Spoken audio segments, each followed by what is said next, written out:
Oke, selamat malam teman-teman semua. Kita sudah jumpa lagi di edisi Talkshow from Home. Hari Jumat, tanggal 30, hari terakhir di bulan Oktober 2020. Masih bersama Mas Tio Prasetyo, ya.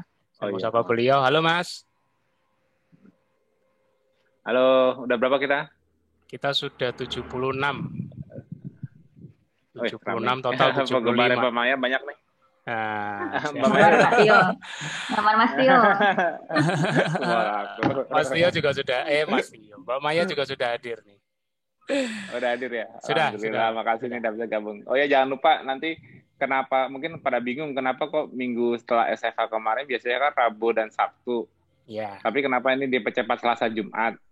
Karena hari Minggunya ada acara lagi. Kita ada acara yang bekerja sama dengan alumni Fakultas Kedokteran Unisula. Singkat panjangannya apa ya Unisula? Aku juga belum tahu. Universitas Islam lupa aku ininya. Ya, di Semarang itu ya? Itu di Semarang. Betul.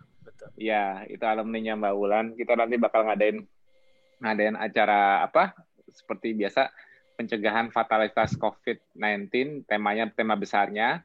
Cuma nanti untuk di sesi acaranya nanti hari Minggu nanti, pembicara juga tetap sama, masih ada Dr. Piprim dan Dr. Kobal. Tapi mungkin nanti dibalik Dr. Kobal duluan dan ada sedikit materinya ada sedikit berbeda di judulnya.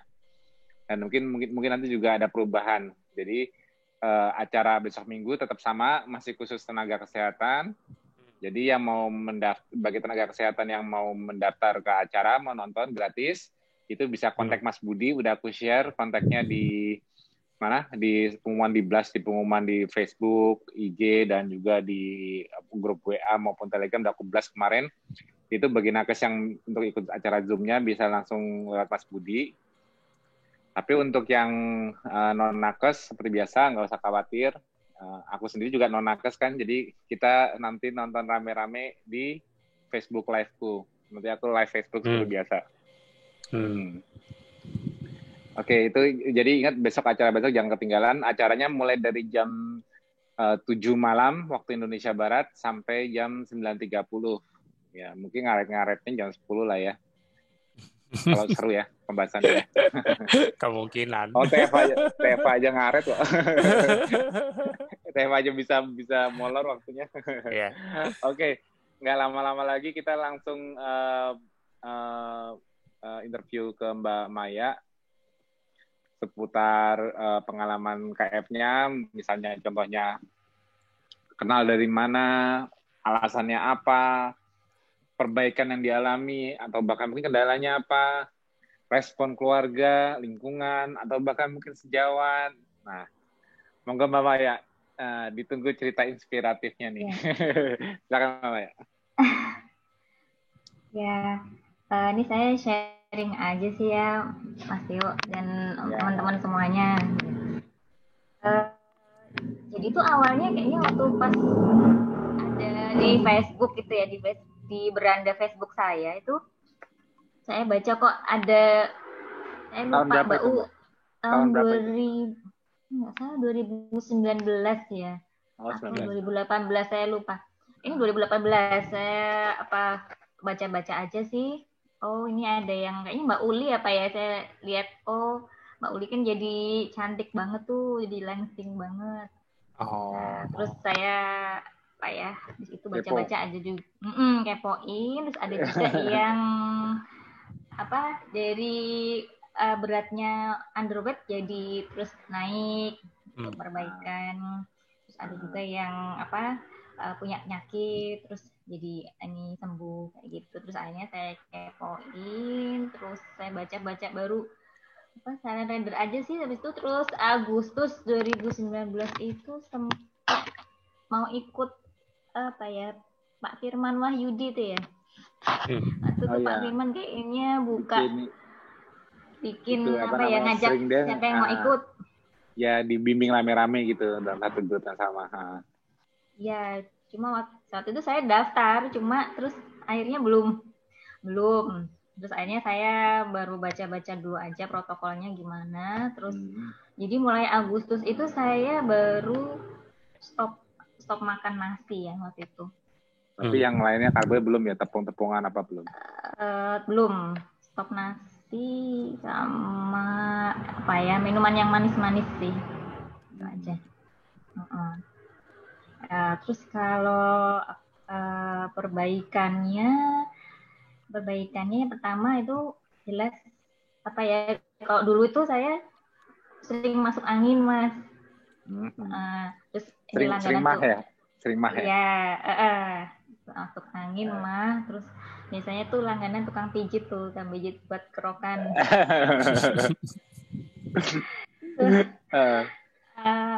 jadi tuh mulai kerasa ini kan pas awal kerja itu belum PPDS udah langganan kerok, biasanya sebulan sekali gitu kan.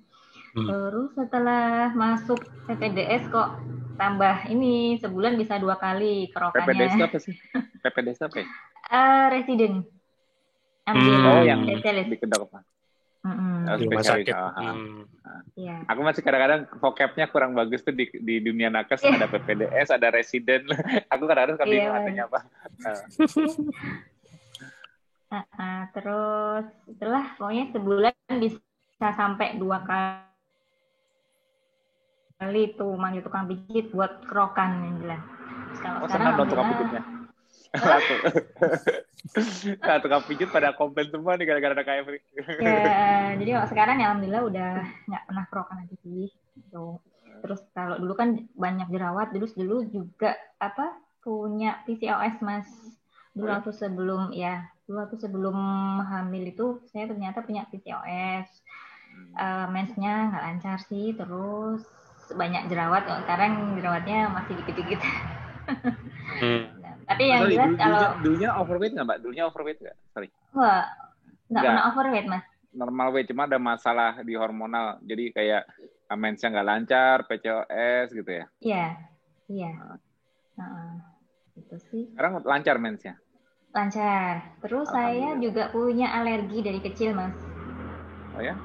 Ya, punya alergi. Alerginya itu tuh kalau sering meler gitu kan, dia sering meler, sering batuk, terus gatel-gatel gitu kan. Terus kalau misalkan kena angin atau AC itu nggak kuat. Nah, tapi kalau sekarang udah anti masuk angin. Kayak badan kerasa entengan nggak badannya? Ya, jelas Mas. Jelas kerasa entengan banget. Kayak inflamasi. Jadi kalau kayak radang-radang yang dulu sering kerasa itu hilang semua ya, kayak maksudnya lebih kayak badannya entengan, kayaknya level inflamasinya jadi turun, yang gampang sering sakit, gampang sering lemes, gampang gak ada tenaga, itu kayak hilang semua nggak? Iya Mas. Pokoknya sekarang itu saya kira-kira berapa lama sampai dapat itu semua? Kira-kira dari mulai terus merasa badan entengan apa sejak awal mulai itu, ingat nggak kira-kira di minggu keberapa atau mungkin sebulan butuh sampai itu kerasa? Kayaknya nggak sampai sebulan ya Mas. Kayaknya sampai sebulan ya, 2-3 minggu lah ya. Nah, 2 mingguan kayaknya. Ya, sesuai tebakan. Udah enteng, terus istilahnya pertama yang kelihatan banget itu mukanya agak bersihan gitu kan. Biasanya jerawat tuh kok seneng banget sama aku ya gitu. Nggak mau pergi. Iya. Terus jadi entengan sekitar 2 minggu kok Mas. Terus yang jelas saya punya dulu itu kalau misalkan telat makan dikit terus udah perih kan. Terus sekarang udah nggak pernah mah lagi. Alhamdulillah sih Mas. Ya. Cuma kalau misalkan saya kerasa ini kok udah mulai bersin-bersin tuh biasanya kalau kurang tidur. Betul. kelemahan kita para warrior yang nggak bisa dibohongin, cuman coba aku mau nanya deh, ini cuma perbandingan doang Mbak. Dulu kalau waktu masih zaman masih makan karbo, ngakalin kurang tidur dengan makan karbo, misalnya malam-malam begadang apa gitu, mesti harus dinas makan karbo, kayaknya ngebantu banget ya. Maksudnya lebih kuat. Tapi kalau kita sekarang lebih kuat nggak makan, lebih kuat nggak ini, tapi kalau untuk tidur kayaknya nggak bisa dilawan ya, betul nggak? Iya betul kan? Kalau waktu masih makan karbo, kita masih bisa misalnya begitu makan karbo, naikin efek gulanya, stres akibat nggak tidur bisa turun kan? Ya. Maksudnya bisa ditahan. Tapi walaupun tuh ada efek sampingnya ke depannya, tapi intinya dengan karbo Mbak lebih kuat sering begadangan dibanding Sering sekarang begadangan. walaupun betul nggak? Betul nggak? Iya. Iya, kalau resident memang harus kuat begadang ya Mas. Walaupun itu nggak natural ya. Walaupun itu harus dibayar. Maksudnya utangnya dibayar. Kalau dulu mungkin waktu pas makan karbo sering insomnia, sering begadang, tapi sekarang bawaannya mungkin begitu udah KF tidurnya jadi kayak lebih ngantuk ya abis makan itu misalnya sore terus malamnya lebih cepat ngantuknya datang gitu loh. Betul nggak? Iya, iya benar. Tahu teman-teman saya kalau di apa sih ya, kalau di lingkungan sih biasanya teman-teman saya bilangnya gini, Mama ini udah kurus kok, diet mulu gitu kan. Takut banget ya? jadi katanya sih takut banget jadi gemuk orang dari dulu kecil ya bilang. Ya saya ketawa-ketawa aja sih gini. Ya terserah, saya juga nggak ngelarang situ-situ makan kayak gitu. Kita nyari sehat kok. Emangnya harus gemuk dulu baru membatasi makan dan memilih makanannya gitu loh. Iya, jadi sekarang itu teman saya ada yang dari dulu bilangnya aku diet terus akhirnya sekarang dia nanya apa sih resepnya Mbak Maya gitu ya. Aku bilang orangnya akhirnya gitu lah. Akhirnya dari ngebully akhirnya malah nanya. Nah, iya, tapi dia nggak KF sih, cuma maksudnya ngurangin karbo dia bilang, tapi nggak makan nasi tapi kentang masih dia bilang gitu. Tapi udah turun 6 kilo dia bilang. Sama kayak orang bule dong, nggak makan nasi tapi masih makan. Iya. Berarti bayangin nasi itu gulanya penyerapannya edan ya, cepet banget ya. Iya Mas. Begitu ngurangin nasi dulu, udah mendingan. Iya, kalau saya dulu tuh favorit tuh Indomie. Apalagi kalau begadang ya Mbak. Kalau begadang pasti makannya Indomie. Mau enggak? Sama, aku juga dulu gitu. Aku juga dulu kalau udah malam kayak gini nyarinya Indomie telur kornet. Oh iya. Iya Mas. Paling enaknya Indomie telur kornet. Itu Mas, apalagi kalau pas jaga itu tuh, kalau presiden tuh susahnya apa ya, dia itu bisa 24 jam lebih. Jadi misalkan kalau pagi tuh masuk, nanti misalkan pas sore besok paginya langsung berangkat lagi, nggak ada libur itu. Udah kacau gitu. Tidurnya gimana? Apalagi kalau tidurnya kayak nyolong-nyolong gitu Mas. Saya pernah nulis status pasien lu, ternyata kok yang saya tulis ngaco. Udah ganti. Untung sadarnya sebelum ini diskusi sama senior saya. Jadi nggak ketahuan. Salut nih sama Mbak Maya. Mbak Maya walaupun dokter tapi banyak ya mirip-mirip juga sama kita yang masih awam, yang masih hobi kerokan, makan Indomie, makan banyak nasi. Iya. Jadi kadang-kadang Pak saya walaupun dokter tapi ini sih Mas sebenarnya nggak suka minum obat. Iya. Dokternya dari dulu. Iya dari dulu kan kalau udah alerginya kumat, udah batuknya udah lama gitu kan, susah banget disuruh minum obatnya, nanti sembuh sendiri tak bilangin. Ya benar kalau misalkan tapi emang benar kalau misalkan dulu itu misalkan ya malas minum obat, nanti kalau udah paling cuma vitamin sih, doping vitamin, nanti istirahat sembuh sih. Tidur istirahat. Jadi pemicunya alerginya itu ya stres sistemnya lagi meningkat. Iya. Biasanya kurang tidur apa stres sistem meningkat. Nah di KF pun walaupun badan udah enteng dan sebagainya, tapi kalau stres sistemnya meningkat misalnya, contohnya memang lagi ada pikiran, stres berlebih atau kurang tidur yang meningkatkan sistem stresnya jadi meningkat, kan juga bisa muncul lagi gejalanya, betul nggak? Kalau Mbak kurang tidur lebih gampang jadi tiba-tiba kayak flu, kayak gampang alergi. Begitu Mbak kurang tidur misalnya, atau memang ada pikiran yang berlebihan atau apa, itu kan stres sistemnya kan juga memunculkan gejala lama, benar nggak? Iya, tapi kalau sekarang misalnya kalau misalkan kurang tidur, saya tuh pernah waktu itu ngejar deadline tugas tuh, kayaknya berapa malam itu nggak tidur. Waduh. 3 malam belas Waduh. nggak tidur karena ngejar deadline. Biasa kalau masih waktunya masih senggang, males-malesan begitu kejar deadline, kejar tayang. Akhirnya terus alerginya belum muncul Mas, jadi tuh asam lambungnya naik, biasanya diare gitu. Iya. Terus saya WA Ci Anggi, Bu Anggi gimana ini kok diare? Padahal kurang tidur. Mbak Angela, Ci Anggi itu Mbak Angela. Iya. Mbak Angela. Iya. Oh, Angela Gustina. Iya, jadi awalnya itu saya nanya produk KF itu ke Bu Eli Susana kan, terus sama Bu Eli Susana dikenalin sama Bu Anggi, terus kasih juga nomornya Mas Tio, udah dikonsultasi. Karena amat dapat panggilannya Ci Anggi, biasa Ci. Iya, makanya aku baru tahu Ci Anggi, Ratu Koplak Pastosis. Oh iya itu, inspiratif banget. Iya. Selalu happy rendah kortisol. Mbak Maya praktek di mana? Oh, kalau saya sih selama residen kan nggak praktek ya Mas, cuma di Muardi aja sih. Ya. Oh di Muardi. Oh di Muardi. Bareng Mbak siapa? Marati. Iya, tapi nggak pernah ketemu. Nggak pernah ketemu. Berarti rumah sakit Muardi itu gede banget ya? Kok kayaknya banyak banget sih yang japri. Aku juga ada yang residen juga di Muardi, tapi kayaknya bilangnya juga gitu sama nggak saling ketemu, apa beda divisi apa? Iya, gede banget kan Mas. Jadi ada yang di lantai berapa di gedungnya juga macam-macam sih maksudnya. Oh gede itu ya? Aku belum pernah ke sana sih. Iya. Mau masuk Mas? Nggak mau. Mau ini Mas penting kunjungan ke isolasi COVID. Mending masuk kampus. Nah ini sebulan ini kan 2 minggu di Oktober ini saya lagi ditaruh di bangsal COVID, yaitu udah harus APD-an terus dong, full APD. Ya, rasanya gimana? Pakai APD seharian gimana rasanya?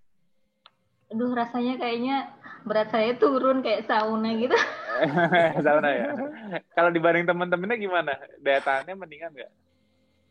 Ya, naik sih Mas, malah teman-teman saya kan malah pada heran loh, ini Mbak Maya masuk bangsal COVID nggak pernah makan pagi loh, kok nggak sarapan?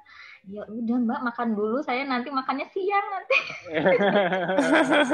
Jadi makan pagi kan dapat nasi kotak pagi, datang jam 8-an datang, nanti jam yang makan siang datang 12:30 atau jam 12. Jadi itu biasanya saya rapel, tapi saya lihat dulu, paling saya ambil ayamnya atau telur kayak gitu. Makannya di rapel.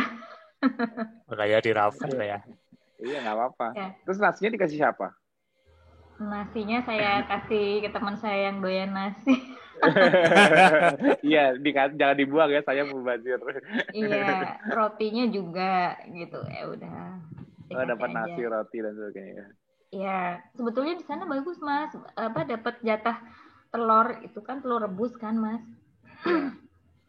Ya bagus sih, cuma sayangnya kok ada rotinya juga gitu kan. Tuh kata Mbak Jela dapat pisang juga ya? Pisang, oh ya. Ya pisang. Maya, tadi sempat bilang ada sempat menderita PCOS. Terakhir ada ngecek nggak kira-kira ada perbaikan nggak di PCOS-nya? Jadi itu saya ketahuan PCOS-nya kan waktu pas program hamil Mas. Jadi saya riwayat keguguran itu sekali. Terus habis itu selang setahun baru ada lagi, itu pun program ya, program dokter udah kasih vitamin, terus katanya ya udah nanti kita evaluasi dulu kata dokternya, ini soalnya ada PCOS-nya, dievaluasi dulu 2 minggu, nanti kalau enggak mau ditiup. Saya kan takut ya Mas, dokter aja takut, apalagi pasien. Akhirnya waktu itu tuh saya udahlah ini aja wis, pokoknya makan yang organik semua Mas. Udah berasnya beras hitam, itu udah nggak beras merah lagi. Rasanya apa Mbak, beras hitam? Iya, nggak ada rasanya sih ya. Nggak ada rasa. Enakan beras putih. Iya, namanya lagi program, Mas. Terus makan sayur yang organik gitu lah, Mas. Terus? Terus akhirnya, ya alhamdulillah selama sebulan itu program sendiri, terus alhamdulillah dikasih hamil gitu loh, Mas. Terus waktu habis melahirkan kan saya di USG lagi katanya udah nggak ada, BCA-nya udah bersih gitu katanya. Mungkin ke ikut keluar bareng waktu melahirkan kayak gitu, darah pasnya kayak gitu. Tapi belum USG lagi atau gimana gitu ya? Kemarin waktu habis Lebaran itu saya kan copot IUD. Katanya bersih sih. Bersih ya? Iya. Ya maksudnya kalau lagi mens itu kan nggak bersihnya tuntas kan, maksudnya keluarnya normal kan, nggak dikit-dikit terus selesai, dikit-dikit selesai, nggak gitu kan, iya, benar-benar tuntas kan. Kalau yang dulu kan dikit-dikit atau malah nggak keluar sama sekali, itu kan bikin polisistiknya itu. Ya. Oh gitu. Terus, Mas ceritanya. Ya kan itu kan ovarian yang kan itu kan sistik, itu kan berdasarkan dari ovum yang tidak dihancurkan sempurna, makanya kan jadinya kan polisistik ovarian. Ya. Terus saya kan pasang IUD itu habis melahirkan langsung pasang IUD, Mas, habis selesai nifas langsung pasang IUD. Jadi habis pasang IUD kan memang keluarnya nggak banyak banget ya. Terus jadi mulai dan bersihnya itu lama. Gitu kan. Terus setelah copot IUD itu jadi banyak banget loh, Mas, saya sampai WA Cianggi. Gimana ini kok banyak banget sampai udah. Tapi nggak gitu, lemas kan? Nah, itu malah saya kok jadi sekarang kalau misalkan 2 bulan ini setelah copot IUD itu, jadi kalau misalkan datang haid itu langsung diarenya datang juga, Mas. Nah itu artinya gini, Mbak. Itu artinya gini. Mbak juga terasa menjelang haid terasa lebih lapar nggak? Biasanya nggak lapar, terasa lebih lapar kan? Nah, terus Mbak ngurangin jendela puasanya nggak? Bisa tadi bukanya siang banget, sekarang aja jam 12 gitu udah makan. Oh iya, Mas. Harus gitu. Kenapa? Karena menjelang haid, stres sistem di wanita itu lebih meningkat. Jadi simpatetik tone-nya. Jadi sebelum haid itu simpatetik tone-nya itu rendah. Malah kalau kita udah adaptasi ketosis, kita malah mendekati parasimpatetik walaupun nggak makan. Walaupun aktivasi parasimpatetik itu akibat makan, tapi ini kita lebih mendekati kestabilan intinya gini, simpatetik tone kita jadi rendah. Makanya Mbak puasa atau skip sarapan atau malah buka sore nggak ada masalah, kayak nggak ada badannya nggak kerasa stres, enteng-enteng aja. Tapi begitu menjelang haid ya, itu saat stres sistemnya lagi meningkat, Mbak kalau sengaja nunda atau gimana, pasti kayak ada mualnya, diare itu kan bagian dari karena asam lambung yang meningkat. Asam lambung meningkat kan mas stres sistemnya jadi meningkat. Itu yang bikin Mbak jadi diare, terus intinya jadi itu kerasa kan? Iya. Nah, itu dia. Tapi dulu itu waktu pas sebelum copot IUD itu pas saya nggak diare, Mas. Sekarang kok 2 bulan ini ya sejak copot IUD terus haidnya banyak. Kontrasepsi yang ditanam, Mas. Iya. Aku bahasa vocabnya belum ngerti. Ya itu alat kontrasepsi ditanam di itu, Mas, di rahim, Mas. Di rahim wanita, khusus wanita, Mas, itu IUD, bukan cowok. Kalau cowok pada ketawa semua. Spiral kalau IUD. Aku mudahnya IUD itu IUD itu apa gitu. IUD, oh iya IUD ya, spiral. Ya betul ya. Gara kue nih. Gara bebek. Jadi gak connect. Nah, sekalian, Mas, boleh dijelasin, ini kayaknya banyak pertanyaan seputar haid dan PCOS juga, monggo, Mas. Oke. Aku masuk dari handphone ini ya, Mas. Boleh, ayo. Buat share itu. Mas, kalau di sini kan aku kan bisa di handphone ini kan kalau aku bisa pakai ini pen S Pen. Mm-mm. Itu perlu pakai apa gitu nggak di situ di Zoom? Ada Caranya fiturnya supaya annotate. Ada ada fiturnya annotate-nya. annotate. Iya, annotate. Oh, ya.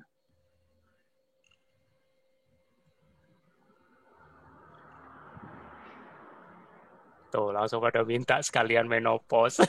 Sabar. Kalau enggak Iya, bablas ini jam 11. Kasihan yang diminta. pastinya. Aduh. Nggak apa-apa, ini Mbak Maya juga kebetulan pertanyaannya riwayatnya seputar PCOS jadi pas banget. Ya. Ya kan? Ya. Ini sebenarnya sih tadi permintaan di grup metabolic conditioning. Jadi mungkin ya agak sedikit teknikal, nggak apa-apa ya. Ya, Karena aku kan diusahakan. menjelaskannya kan selalu fisiologi. Minimal jelasinnya Aku kayak jurnal kemarin, Mas, enak banget itu. mudah-mudahan aku nggak tahu misalnya. Saya gini loh. Kalau aku tuh menjelaskan segala sesuatu itu kan niatnya kan dari sistem, maksudnya dari sistem Ya, biologi betul. manusia, cara kontrolnya di mana gitu loh. Nah itu makanya siap-siap MC kuadrat, MC kuadrat. Siap MC kuadrat. Ini Silakan, aku Mas. udah bisa share, Mas. Sudah, silakan. Nah, jadi kita lihatnya sekarang ini sebenarnya di awal-awal grup metabolic conditioning pernah aku jelaskan, tapi ini aku perdalam lagi aja di sini. Iya. Aku dulu pernah share ini juga. Diperdalam langsung deh. Ya, soalnya kan mau lihat hubungannya dengan stress system, hubungannya dengan kontrol. Jadi ini yang aku digambar ini siklus menstruasi pada wanita. Ya kalau itu sebetulnya kalau di pria itu dan ditidurin, wanita Mas. Ya lebih gede. Tidurin. Yes. Dulu. Nah, mending. Ayo. Kalau aku kok ngeliatnya lebih kecil di sini ya? Iya, Mas lihat di handphone itu aja. Di sini aja ya. Oke. Iya. Kalau di situ berarti lebih kecil, tapi yang lainnya ngeliatnya lebih besar ya? Ya. Oke. Ya, aku lihat di handphone ini aja ya. Ya. Nih, jadi kontrol dari proses ovulasi ini tuh ada yang bilang tuh di chat aku lihat jadi kecil. Kalau aku sih oke di sini. Yang lain gimana? Mau seperti ini apa dibalik tadi? Ditidurin aja. Ya nggak apa-apa sih, terserah teman-teman. Mas Sidik sih bilangnya besar, tapi antara ada yang bilang kecil. Kalau di laptop besar, kalau di handphone mungkin teman-teman peserta yang handphonenya ditidurin supaya lebih kelihatan. Nah, rata-rata pada bilang lebih gede itu ya udah oke. Berarti ya sudah. Pollingnya yang paling gede aja deh. Aku soalnya gitu juga. Aku di sini karena di iniin gede. Tapi aku lihat di layar Mas Budi kecil di situ layar. Ya di layar Mas ini yang nyorot Mas Tio kan masih posisinya portrait. Jadi mesti ditidurin baru membesar. Lanjut, Mas. Oke. Siap. Jadi kalau kemarin kan aku ceritanya kontrol autonomous nervous system itu kan disebut kontrolnya kan nyembranginnya kan lewat HPA axis. Jadi aku perlu share lagi nggak yang circadian rhythm yang kita lihat dari circadian dari kortisol. Udah pada tahu kan yang di tema ya. Jadi di tema sebelumnya aku jelasin mengenai circadian rhythm dari kortisol di pagi hari meningkat, tapi di sore hari pas jam 3 sore mulai menurun, nanti digantikan oleh kenaikan melatonin. Nah, kebalikannya. Jadi masuk dari situ mencerminkan kapan kita dominan di simpatetik. Simpatetik itu fight or flight, dan kapan dominan di parasimpatetik. Artinya rest and digest. Nah, itu desainnya protokol KF. Kenapa kita kalau kemampuan kita berpuasa itu akhirnya ke sore hari, pagi nggak makan, karena pagi itu kita digerakkan oleh karena tenaga kita dari pagi digerakkan secara endogenus dari dalam. Q-nya peningkatan kortisol. Peningkatan kortisol otomatis ialah peningkatan gluconeogenesis. Pembuatan gula di liver. Masih ingat kan kemarin? Ya. Nah, jadi gula antara jam 9-10 pagi itu peak-nya yang paling tinggi mengacu dari level circadian kortisol yang peak-nya juga antara jam 9-10. Peak-nya di situ. Jadi kita lihat kalau gulanya masih ketinggian, berarti stress tone-nya, tone itu volume. Volume stresnya masih tinggi, artinya adaptasinya masih belum bagus. Tapi kalau adaptasi udah bagus, kemampuan menjawab stress sistemnya itu dengan energi, menghasilkan energi tapi nggak harus dari makan tapi dari dalam, otomatis kan berhubungan dengan kemampuan bioenergetik, otomatis kan berhubungan dengan perbaikan mitokondria di level sel dong. Karena yang menghasilkan energi untuk menjawab stres sistem itu kan mitokondria di level sel. Oke, itu paham kemarin ya, udah aku jelasin semua. Yang nggak ikut mungkin nanti dikasih referensi video TFH kemarin. Yang kapan tuh? Nah, kalau itu udah kejawab, lama-lama kan logikanya kan gluconeogenesis makin turun, artinya adaptasi. Kecuali ada faktor stres tambahan sebelumnya, misalnya tidurnya nggak bagus, stres lagi berlebih, gluconeogenesis bisa termodulasi kembali oleh cortisol system. Nah, cortisol system itu kan menunjukkan sistem stres melalui HPA axis namanya. HPA itu hypothalamus pituitary adrenal axis, di mana dari CRH, ACTH, jadi CRH memicu ACTH, ACTH memicu produksi kortisol langsung ke target organnya, misalnya ke liver, kortisol memodulasi sekresi dari pembuatan dari gula, gluconeogenesis.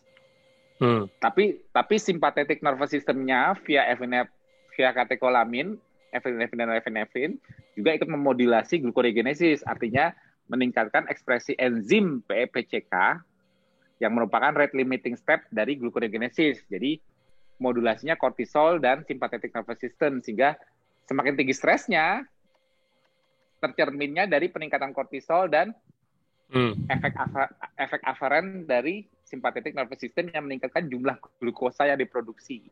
Ya, dari pabrik ya. Kalau stresnya berlebihan, tercerminnya hiperglikemia, gulanya lompat bukan karena makan karbo, tapi karena stres sistemnya lebih meningkat. Itu HPA aksis dari sistem stres kita. Kontrolnya di hipotalamus itu yang berhubungan dengan sirkadian.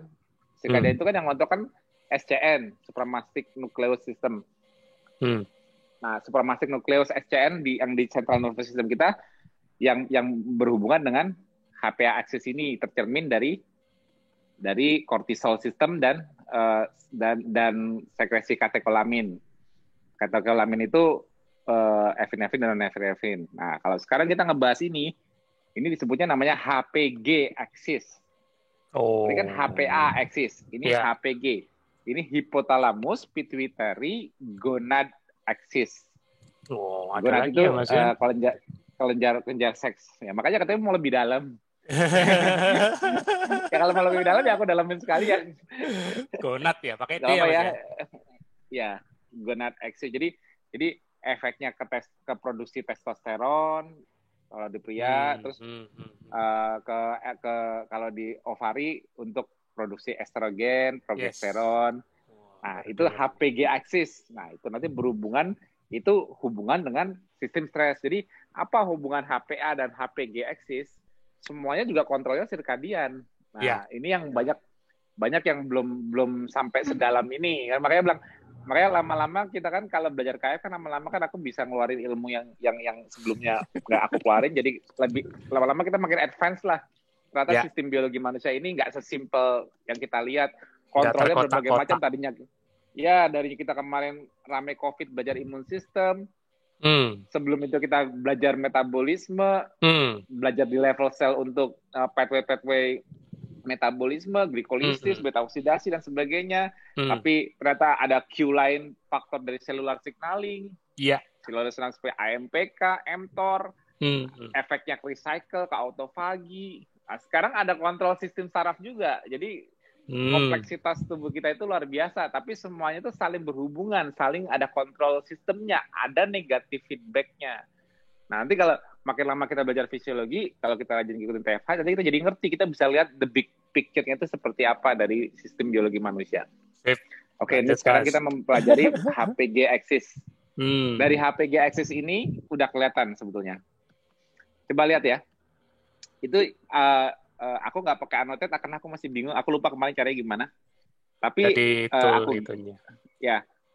dilihat di ovarian cycle deh. Yang sebelah kiri tulisannya ovarian cycle. Aku baca kan? Ovarian cycle itu kan dari mulai fase-fase menuju ovulasi sampai akhirnya dihancurkan. Jadi ada fase di uterine cycle itu ada fase mens, proliferatif, terus secretory. Secretory itu akhirnya udah diluruhkan gitu lah. Itu gampang gini. Terus kalau dilihat dalam fase-fase ini, dalam fase hormonal ini, dilihat dari sisi hormonalnya apa aja yang meningkat. Nah, dilihat tuh ada hormon level, ada FSH, ada follicle stimulating hormone, ada LH, luteinizing hormone, estrogen dan progesteron. Estrogen dan progesteron itu sama seperti kortisol. Jadi kalau HPA axis, CRH perintah ke pituitari, pituitari sekretkan ACTH yang picu produksi kortisol di adrenal gland. Adrenal kita yang produksi kortisolnya. Jadi efek jarak jauhnya adalah mensekresikan kortisol. Nah, kortisol yang dihasilkan itu juga selain dihasilkan dia memodulasi contohnya gluconeogenesis, tapi kortisol itu juga sebagai negatif feedback ke ACTH sendiri. Jadi kalau kortisol, jadi sistem kita itu kalau menyuruh sesuatu terproduksi harus ada negatif feedback. Kalau nggak kan terproduksi terus. Yeah. Contohnya kayak liver kita buat gula. Gula ini kan supaya nggak terproduksi terus kan harus memicu suatu sistem negatif feedback. Contohnya apa? Gula yang dihasilkan di liver pun akhirnya memicu insulin. Pankreas. Akhirnya insulin menjadi negatif feedback bagi gluconeogenesis itu sendiri. Jadi ada kontrolnya kan negatif feedback. Nah, HPA axis, kortisol juga memicu inhibition dari prekursor pemicunya awal, yaitu produksi ACTH-nya. Nah, Nah, dalam hormon level, kalau dalam HPG axis, FSH dan LH ini sebagai pemicu produksi estrogen progesteronnya itu juga membuat estrogen yang dihasilkan memberikan negatif feedback ke gonadot. Jadi sini kayak nanti aku jelasin ada namanya kontrolnya itu namanya gonadotropin releasing hormone. Kalau dulu mungkin namanya luteinizing LH FSH releasing hormone, tapi kalau sekarang dinamakan gonadotropin releasing hormone. Jadi dari karena yang mensekresikannya namanya gonadotrop cells. Bahasanya agak susah emang. Gonatrop. Nah, nanti sebelum aku pindah ke fase-fase lain, lihat deh. Jadi dari ada dua fase nih, disebutnya follicular phase dan luteal phase. Nah, luteal phase-nya ini kalau dilihat nih terjadi peningkatan estrogen dan progesteron. Nah, ini anabolic demand. Jadi di masa terjadi peningkatan ini untuk siklus mens, basal metabolic rate-nya juga lebih tinggi dong, karena kan anabolik. Jadi demand untuk basal metabolic rate-nya jauh lebih tinggi. Kalau BMR lebih tinggi, biasanya diikuti oleh sistem stres yang lebih tinggi. Artinya sympathetic nervous system jadi meningkat. Nanti kelihatannya kenapa sympathetic nervous system lebih meningkat, kelihatannya bisa dari, nih contohnya, basal body temperaturnya, basal temperaturnya lebih tinggi. Nah, lebih tinggi ini berarti kan membutuhkan jumlah energi yang lebih besar dong untuk membuat kulit panas. Nanti juga kontrolnya terlihat dari heart rate variability-nya.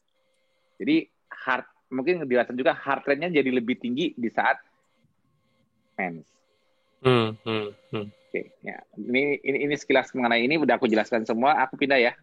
Oke. Jadi teman-teman, ini videonya bisa diulang santai aja. Sudah aku rekam kok. Ya. Ya, aku berusaha ini. Mohon maklum, Mas Tio masih gaptek sama fitur annotation untuk menandai video. Mohon maklum. Mohon maklum. Kemarin udah sempat bisa tapi lupa lagi aku karena nggak pernah dipakai buat video lagi. Aku kalau IT mah gaptek dah. Ini juga ya. Ya, tidurin Mas. Ini aku bilang tadi efek dari menstrual cycle yang ini bisa dicari artikelnya. Jurnalnya The Effect of the Menstrual Cycle on Daily Measure of Heart Rate Variability in Athletic Women. Jadi di para wanita yang atlet sekalipun juga dia kenapa threshold gini loh. Kan aku kan di SFH kemarin kan aku pernah cerita. Jadi sympathetic nervous system kita atau sistem stres kita ini punya bandwidth. Makanya kan kemarin aku nyuruh bandwidth-nya kalau dipakai untuk olahraga, jadi untuk stres di pikiran jadi lebih kecil bandwidth-nya. Jadi olahraga itu membantu mengurangi level stres di otak atau kemampuan stres resisten kita lebih tinggi. Kenapa? Karena kita sudah menggunakan bandwidth-nya untuk sesuatu yang bisa ada adaptasinya. Kalau olahraga kan adaptasinya kan coping dari stres yang diberikan. Yeah. Olahraga itu kan stres. Tapi kan lama-lama yang aku bilang, yang kemarin analoginya kalau misalnya kita ngangkat 5 kilo, pertamanya stres, tapi karena tubuh kita bisa adaptasi dengan stres model seperti ini, akhirnya ngangkat 5 kilo, efeknya ke stres system kan udah menurun. Ya, nggak karena terlalu. udah makin enteng. Karena tubuh kita adaptasi somehow untuk membuat ototnya lebih comply, respirasi di selnya diperbaiki, kemampuan untuk handle stress load dari beban yang diangkat jadi turun. Kenapa? Karena olahraga itu memberikan kita adaptasi untuk coping stress. Nah, ini mengurangi utilisasi stres untuk hal-hal lain. Misalnya kita stres berlebih. Makanya kalau orang yang rajin olahraga, stresnya di otak untuk stres lainnya nggak berlebihan, walaupun yang dipakai sama sympathetic nervous system, jadi bandwidth-nya itu. Tapi di wanita ada tambahan lagi. Jadi tadinya bandwidth-nya di sini bisa dipakai segini, ya misalnya anggap aja ini ngebayangin secara awam ya. Misalnya bandwidth-nya itu segini, lebar threshold-nya stres yang bisa kita handle. Pada saat mens, karena BMR-nya meningkat, basal metabolic rate-nya meningkat, heat-nya meningkat, SNS-nya juga meningkat. Jadi kita ruang untuk coping stresnya jadi lebih sempit. Nah, ngerti nggak? Ruang untuk coping stresnya jadi lebih sempit bandwidth-nya. Kenapa? Karena ini alamiah. Makanya kan wanita itu kenapa beda dengan pria? Karena apa? Wanita itu mungkin pada saat di level mereka sama tidak ada mensnya, mereka bisa sekuat pria mungkin. Tapi wanita selalu ada waktunya dia lebih lemah dibanding pria. Makanya pria itu superior kalau aktivitas fisik.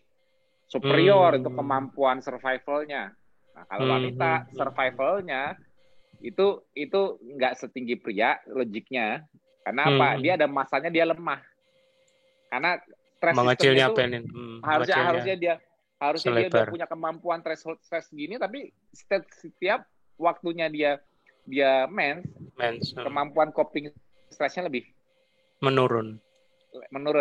Makanya gini, contohnya nih, kenapa nih aku tunjukin heart rate variability.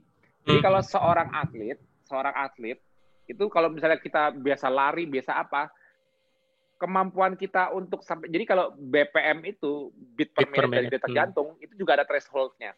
Jadi kalau kita nggak pernah olahraga, kita baru lari sebentar aja, tiba-tiba ngos-ngosan. Jadi kayak udah nggak keep up. Betul. Karena tubuhnya stres. Kita nggak pernah olahraga, tubuhnya lebih stres.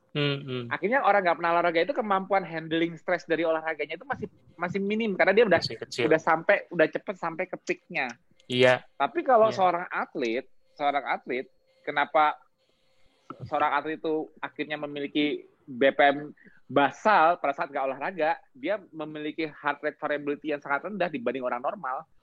Itu tujuannya apa adaptasi seperti itu? Karena pada saat nanti dia lagi lari atau apapun kegiatan atletik dia lakukan, untuk dia sampai peak endurance-nya batasnya dia lebih lebar, dia lebih mampu panjang, lari lebih jauh, bisa lebih melakukan performa lebih tinggi akibat latihannya dia. Adaptasinya ialah membuat, jadi adaptasi orang olahraga, aku bilang tadi, adaptasi ngangkat 5 kilonya sekarang orang atlet pun bisa ngangkat 20 kilo dengan enteng. Kalau orang yang udah belum pernah ngangkat beban, begitu ngangkat beban langsung nah gitu. Jadi kayak kemampuan untuk handling stress, level stresnya itu jauh antara atlet. Tapi wanita misalnya dia dengan heart rate variability yang maksudnya dengan BPM dia udah bagus karena dia atlet, tapi dia selalu lemah kalau dia di situasi mens. Walaupun sebelumnya dia misalnya nggak bisa selevel pria nih. Anggap aja kita ngebayangin dari level stress threshold-nya bisa diadu sama cowok sama cewek 100. Sama-sama 100 misalnya, anggap aja kita khayal. Ada nilainya bisa keluar 100. Tapi begitu udah mens, kemampuan yang tadi dimiliki wanita ini turun. Jadi karena 50. Kemampuan threshold-nya dia yang tadinya lebar memendek. Kenapa? Karena dia masuk ke men's cycle. Kenapa? Kemakan sama stress system yang HPG tadi. jalan secara alami. Ya, HPG HPG tadi. nggak bisa dihindari kan, nggak bisa dihindari gitu loh. Kayak bagi beban ya Mas ya tubuhnya ya. Ya, jadi memang ini Ah, saat lemahnya wanita. Ya, sama oke, juga kalau oke, Bumil oke. dan Busui, stres sistem mereka meningkat karena apa? Bukan di BMR-nya, tapi di kebutuhan untuk reproduksi, kebutuhan untuk Proliferasi. perkembangan ya Ya. janin atau produksi ASI. Tapi Nah, masih di itu. HPA itu ya Mas ya. Kalau Iya, Bu kalau stres Swi sistem. sama Bu Humil ya. Iya, tapi intinya Ya, ya. kebutuhan untuk eksternal Q-nya itu, kebutuhan untuk eksternal load untuk mengurangi beban SNS-nya ini Heeh. lebih dibutuhkan dibanding pria. Kalau pria bisa sustainable. Iya. Makanya anakku pernah bilang kalau recycling itu penting bagi wanita. Pria juga penting sih untuk supaya BMR-nya nggak stagnan. Maksudnya dikasih waktu untuk kalori recycling, terus nanti Ya. keluar lagi dari kalori recycling. Kalau aku biasanya dalam sebulan seminggu kalori recycling. Jadi Menarik. ada makan lebih banyak. Walaupun aku sendiri juga agak susah karena udah terbiasa makan nggak banyak. Jadi untuk kalori recycling agak sulit kalau bagi aku ya. Kadang-kadang aku biasanya buka habis maghrib, aku buka jam 3 sore Jadi tadinya makan sekali sehari bisa makan 1,5 kali. Nah, itu aku ya.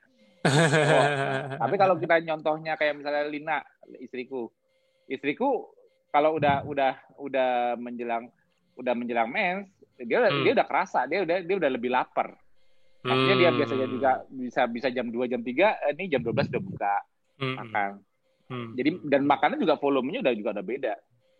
Oke. Tapi ini jangan bilang Lina.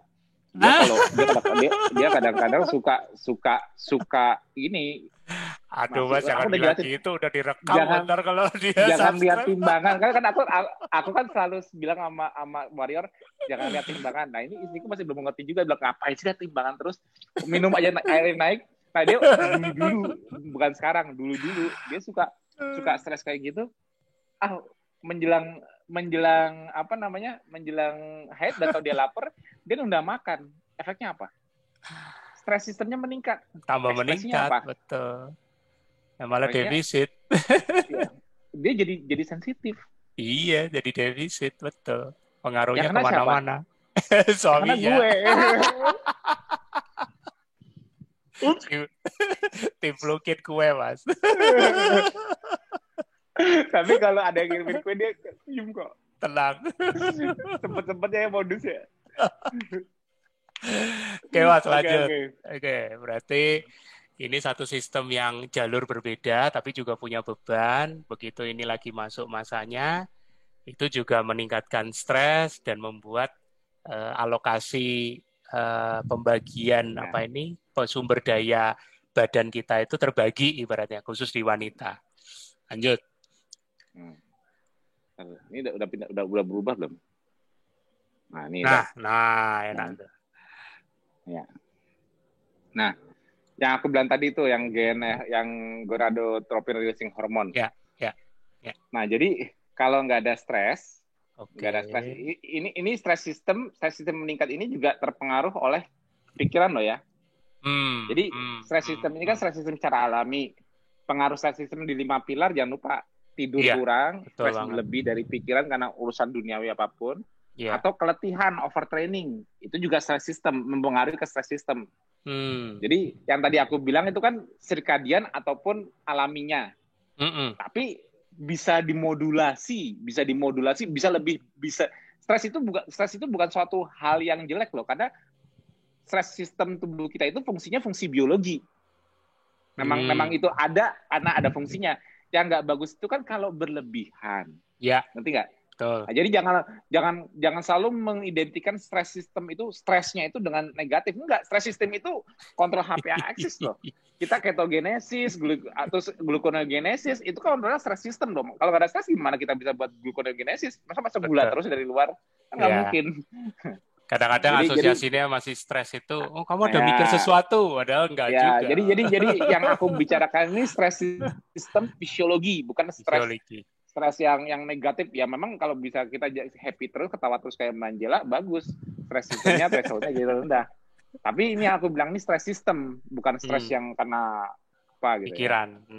Oke. Nah, jadi hubungannya kalau kita di kondisi tidak stres, tidak pengaruh stres pikiran atau stres berlebih dari faktor lainnya,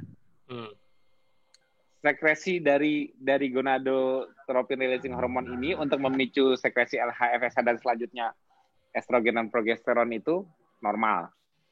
Tapi stres sendiri kan memicu HPA axis, yaitu meningkatkan jumlah kortisol. Ya. Ya kan? Nah, kortisol itu juga punya efek inhibition langsung ke gonadotropin releasing hormone, ke prekursor pemicunya. Ya. Aku ganti yang lebih bagus gambarnya. Boleh.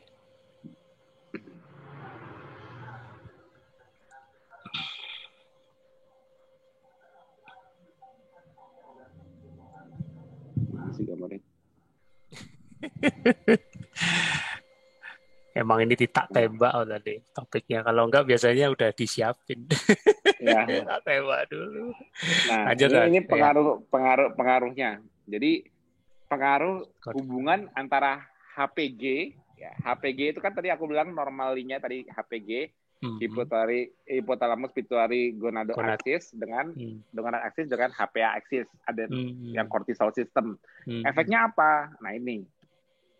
Jadi pemicunya gonadal releasing hormone itu ada negatif feedback dari kortisol. Jadi kalau kortisolnya tinggi, itu justru malah menurunkan sekresinya dari GnRH untuk memicu sekresi LH dan FSH yang ujungnya nanti dibutuhkan untuk proses ovulasi tersebut. Tadi aku nggak ngulang gambar yang pertama ya. Yang gambar pertama udah aku tunjukin peningkatannya di mana. Nah, itu LH dan RH. Jadi LH dan FSH ini yang dibutuhkan ovaris membentuk seks steroid, mempersiapkan untuk reproduksi, untuk dibuahi. Tapi kalau nggak dibuahi akhirnya ovulasi dihancurkan, ya. Itu kan kontrolnya juga dari HPG axis. Nah, tapi kalau stres sistemnya nggak kekup atau berlebihan, nggak kekup itu artinya apa tadi? Nggak keatasi. Nggak keatasi, akhirnya berlebihan, efeknya apa? Justru malah inhibit. Ini karena kortisol berlebih, efeknya negatif feedback juga. Jadi kontrol normal kontrolnya itu jumlah estrogen yang dihasilkan mengecil. Negatif feedback ke gonado RH-nya, ke GnRH-nya. Tapi stress system juga inhibit juga. Nah, itu jadi HPA dan HPG menjadi berhubungan. Oke. Makanya orang kalau stres susah untuk ini keseimbangan hormonal di itunya sering kacau. Jadi kita lihat basic fisiologinya dulu. Nanti baru aku jelaskan intinya. Apalagi. Ini aku jelasin tadi udah ya. Ini di sini. Nah, ini gedean gini apa yang tadi? Gede. Ini oke nih. Oke ya. Oke, Mas. Gede ya. Oke. Ini kita baca paling atas. Jadi yang garis merah itu, jadi sifat yang warna merah itu negatif, itu artinya inhibisi.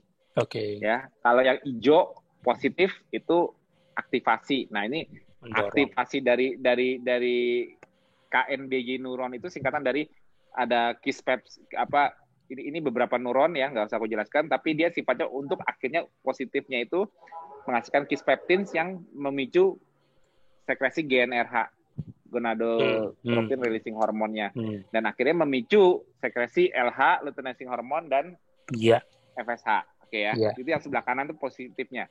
Tapi apa aja yang bisa mengganggu sebagai negatif feedback yang mengganggu proses ovulasi normal ini? Lihat. Seks steroid, estrogen, progesteron, dan testosteron. Ya, jadi maksudnya negatif feedback ini kalau yang pertama ini sebagai negatif feedback artinya apa?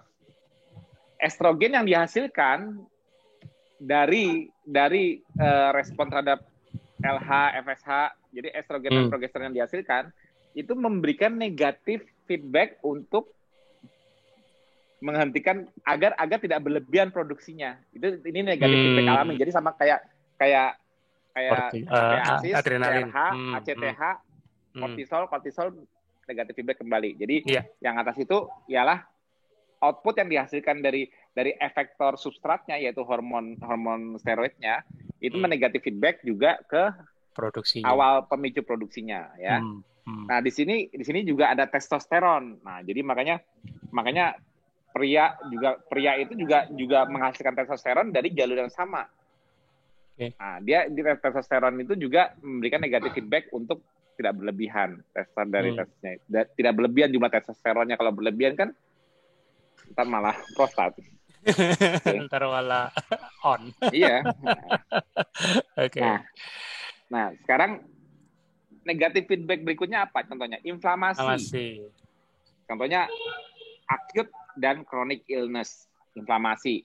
Atau juga jangan salah, chronic low grade inflamasi. Ya. Contohnya nih ya, Mbak Maya kan tadi kan ngeluh. Dulunya sebelum KF sering manggil tukang pijet, sering masuk angin, ya kan? Nah, itu sebetulnya Mbak itu sebetulnya sudah mengalami namanya chronic low grade inflamasi. Bukan inflamasi yang berlebihan, tapi kalau Mbak biarkan itu terus berlangsung, pegel-pegel yang sifatnya ringan ini, itu bisa ujungnya nanti ke depannya nanti muncul insulin resistan karena itu udah mulai gejala awal. Nah, inflamasi ini juga membuat proses ovulasi Mbak nggak lancar. Karena dia memberikan negatif feedback. Jadi inflamasi akibat low grade inflamasi akibat metabolismenya buruk, maupun ini contohnya sedang infeksi. Jadi kalau misalnya seorang wanita terinfeksi, contohnya terinfeksi COVID, dia bisa tertunda haidnya. Karena inflamasinya kan sedang meningkat. Nah, jadi ya, betul. Stress sistemnya difokuskan untuk survival dulu. Ngerti nggak? Ya. Karena pada saat inflamasi terjadi, inflamasi kan butuh energi besar. Betul. Nah, stress sistemnya itu, gluconeogenesisnya difokuskan ke untuk survival dia menghadapi patogen. Ya. Jadi semua proses yang membutuhkan anabolik atau investasi untuk reproduksi, misalnya untuk bisa hamil, untuk apa, nanti dulu. Jadi fokus sistem biologi di tubuh manusia ialah fokus di surviving-nya dulu. Bukan untuk maintenance. Jadi anggap aja kalau maintenance itu hamil, udah siap hamil sebagainya, itu kalau lagi ada inflamasi ditunda. Nggak boleh malah ngeluarin energi investasi besar. Fokus di survival dulu. Nah, jadi inflamasi sendiri memberikan kontrol negatif feedback untuk tidak memicu produksi. Ya, nih Mbak Andi pinter. Ada sistem prioritas. Ya betul, memang betul. Ya, itu betul, selalu memprioritaskan sesuatu. Ada sistem prioritas karena ini cara kerja tubuh manusia. Semua makanya kalau udah belajar tubuh manusia kayak aku bengong deh. Luar biasa tubuh kita cara mengontrol homeostasisnya. Makanya aku lagi berusaha menyampaikan apa yang aku pelajari dulu itu. Semua ada kontrolnya, semua tubuh kita itu nggak sebodoh. Biasanya semua harus ditolong. Tubuh kita punya sistem homeostasisnya sendiri. Hanya aku mau menjelaskan fisiologinya. Jadi kalau kita sedang mengalami inflamasi, tubuh kita bakal berusaha menekan sisi parasimpatetiknya dulu yang mengizinkan untuk growth, berkembang, maupun anabolik maupun reproduksi sistemnya. Itu aku udah pernah nunjukin dari gambar yang kontrol simpatetik dan parasimpatetik kemarin, benar nggak? Ya. Aku nggak usah ngulang ya. Oke. Nggak usah, Mas. Nah, itu kan respon awalnya inflamasi, tapi yang nggak disadari metabolisme yang buruk, insulin resistan, diabetes, itu juga mempengaruhi hal yang sama. Mempengaruhi hal yang sama artinya apa? Kalau ini kan inflamasi akibat infeksi diserang. Kalau ini inflamasi akibat oksidatif stres misalnya, karena kita makan banyak, ekses kalori, hiperglikemia, oksidatif stres meningkat. Itu kan memicu inflamasi, tapi bukan karena infeksi. Itu juga berpengaruh ke hal yang sama, negatif mengganggu proses HPG aksisnya. Ini HPG aksis yang aku jelaskan ya. Oke, kita lanjut yang ketiga, stres. Stres ya. Itu stres itu stres sistem yang aku bilang tadi, kortisol. Jadi faktor lingkungan, stres, kortisol, hipoglikemia. Jadi ciri-ciri ciri-ciri hipoglikemi juga bisa jadi cue ke stress system untuk jadi ini. Oh, kalau gula turun, makanya kenapa glukagon sebagai negatif feedbacknya untuk menjaga berarti kan gula turun, gluconeogenesis dinaikkan. Tapi nanti insulin menyetop supaya tidak berlebihan. Kan ada kontrolnya seperti itu kan. Jadi glukagon kan sensing penurunan glukosa. Insulin, pankreas, insulin. Jadi beta dan alpha cell. Beta cell sensing kenaikan glukosa, glukagon atau alpha cell sensing penurunan glukosa. Nah ini jadi kalau dia nggak bisa sensing dan tidak bisa coping, nggak bisa coping pembuatan gluconeogenesisnya, ini kan memicu stres juga dong. Ya kan? Karena kalau stres system kan stres system itu kan normalnya mengaktifkan gluconeogenesis. Tapi ini malah hipo. Berarti kan ada stresnya yang nggak tercoping, teratasi. Nah, jadi ini sama stres. Jadi itu kalau ini nggak teratasi, berarti kan butuh modulasi lebih. Ya. Kalau butuh modulasi lebih, kan mintanya ke HPA axis, minta ke kortisol. Karena kan kortisol minta ke HPA axis supaya ACTH disekresikan lebih banyak, kortisol jadi lebih banyak, sehingga gluconeogenesis dimodulasi kembali. Ekspresi PPCK-nya sebagai rate limiting enzimnya dipaksa untuk lagi. Jadi kayak ada berusaha untuk mengembalikan keseimbangannya lagi gitu loh. Jadi hipoglikemi sebagai cue untuk stres juga, betul, nggak salah. Karena itu kan sistem keseimbangannya, Mas. Nah, oke ya, stres dari environment, stres lingkungan, ya stres misalnya kayak gini, lagi dikejar predator, SNS kita fight or flight, berantem sama predatornya, atau kita lari dari predatornya supaya kita nggak dimangsa. Ya ini semua sistem SNS-nya diaktifkan, parasimpatetik diturunkan.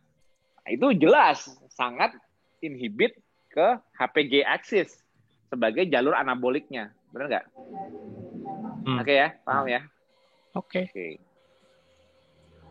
Nah ini kalau ini drugs ya drug pasti opioid ya ini aku nggak ngebahas drugs karena aku tidak di bagian medicine. Kalau aku nggak berhak untuk menjelaskan seputar medicine. Aku fisiologi aja mainnya. Nah, terus metabolisme, kita langsung lompat ke yang nomor 2, 3, 4, 5. Ke nomor 5, metabolisme. Metabolisme, contohnya energi atau leptin defisiensi.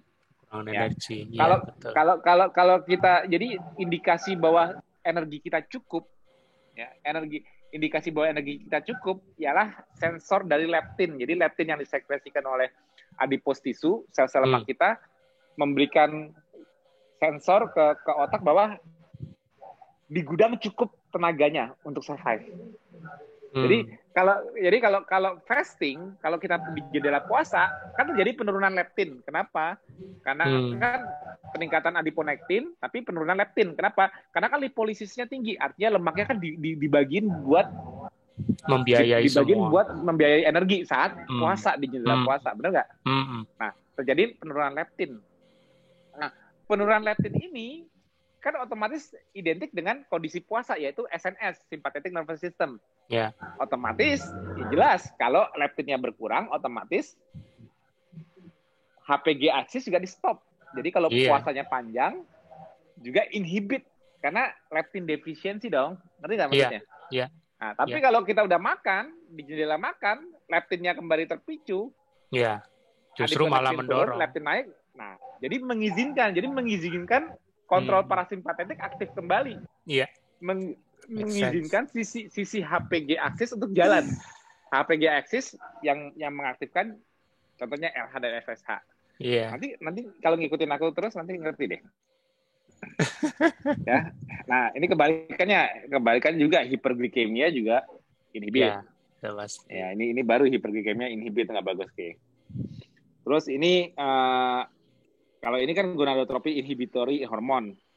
Ini aku bilang tadi. Itu. Jadi enggak. Ini GNIH yang menginhibit dirinya sendiri. Terus yang aku bilang paling bawah seks steroid, estrogen dan testosteron. Ini negatif feedback. Jadi negatif feedbacknya dari neuron yang memerintahkan, yang KNDJ yang memerintahkan dan pituitari yang mensekresikan LH. Menghasilkan juga sama, itu juga diinhibit. Jadi kalau yang 2 di bawah ini negatif feedback system aja, negatif feedback loop.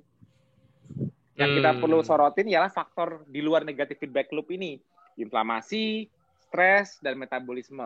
Apalin ya. Oke. Inflamasi, stres, dan metabolisme. Ini yang mempengaruhi HPG axis. Jadi kalau kita ada something wrong dengan HPG axis kita lirik inflamasi, stres, metabolisme. Ya. Okay. Ini cara ngeliat fisiologi, cara ngeliat engineeringnya. Jadi nggak langsung buru-buru. Oh ini butuh itu. Tapi dulu sistemnya dulu. Karena ini sistem kalau belajar itu kan selalu melihat keseimbangannya dulu. Ya. Baru nanti mengidentifikasi gangguannya di mana. Ya betul. Nggak ujuk-ujuk langsung buat keputusan gini kan tanpa nggak ngerti sama sekali sama aja bohong. Apalagi bilangnya kali aja ini kurang. Kali itu. Itu yang aku bilang, kalau orang kan nyoba bensin cocok sama mesinnya. Kalau aku mesinnya dulu pelajarin baru milih bensinnya. Itu cara engineering berpikir. Ya. Wih, dahsyat. Aduh. Keren ya. Serasa kuliah, Mas. Ya, kayak soalnya ini permintaan di grup metabolic conditioning yang nakes, tapi aku lagi berusaha karena audiens kita banyak awam. Hari ini juga banyak dokter sih Mas pesertanya ini. Banyak para dokter yang bergabung ini, tapi nggak apa-apa sih. Iya. Butuh juga sisi awamnya juga. Makanya aku bahasanya tengah-tengah ya. Iya. Bahasanya di tengah-tengah, aku nggak langsung bablas kayak di grup. Aku kalau ngetik bahasanya nggak terkontrol. Iya Mas, tetap biasanya di grup sana aja Mas. Ini aku gedein gini udah kelihatan Mas ya. Mantap Mas. Oke. Ini sebenarnya penjelasan tadi itu yang kombinasi penjelasan tadi. Jadi hubungan antara HPA axis sistem stres dengan HPG axis, jadi sangat berhubungan. Jadi adrenal gland ini cuma PP-nya aja sih. Jadi tadi CRH memicu ACTH, aku udah cerita ini semua sih, cuma gambarnya aja.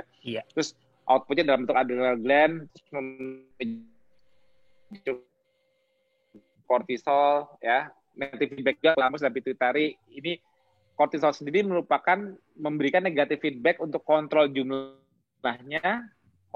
ke HP di sistem axis sendiri. Belakangan yang warna biru itu kan sama juga kontrolnya, GnRH, sekresi LH dan FSH, hasilnya estrogen dan progesteron, tapi itu juga negatif feedback ke pemicu prekursornya. Jadi HPA dan HPG punya sistem keseimbangan sendiri, punya lebar bandwidth, punya threshold sendiri.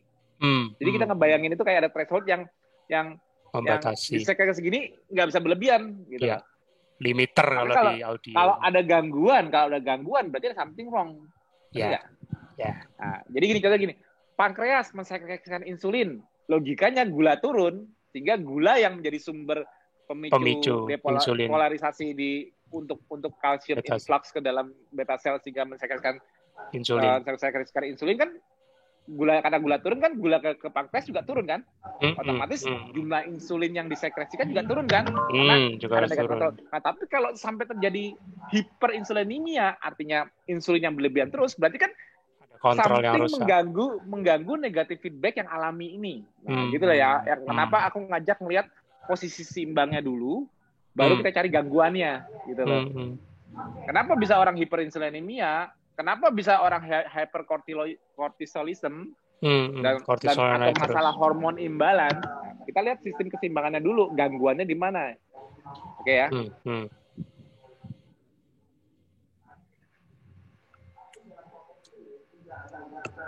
Lagi.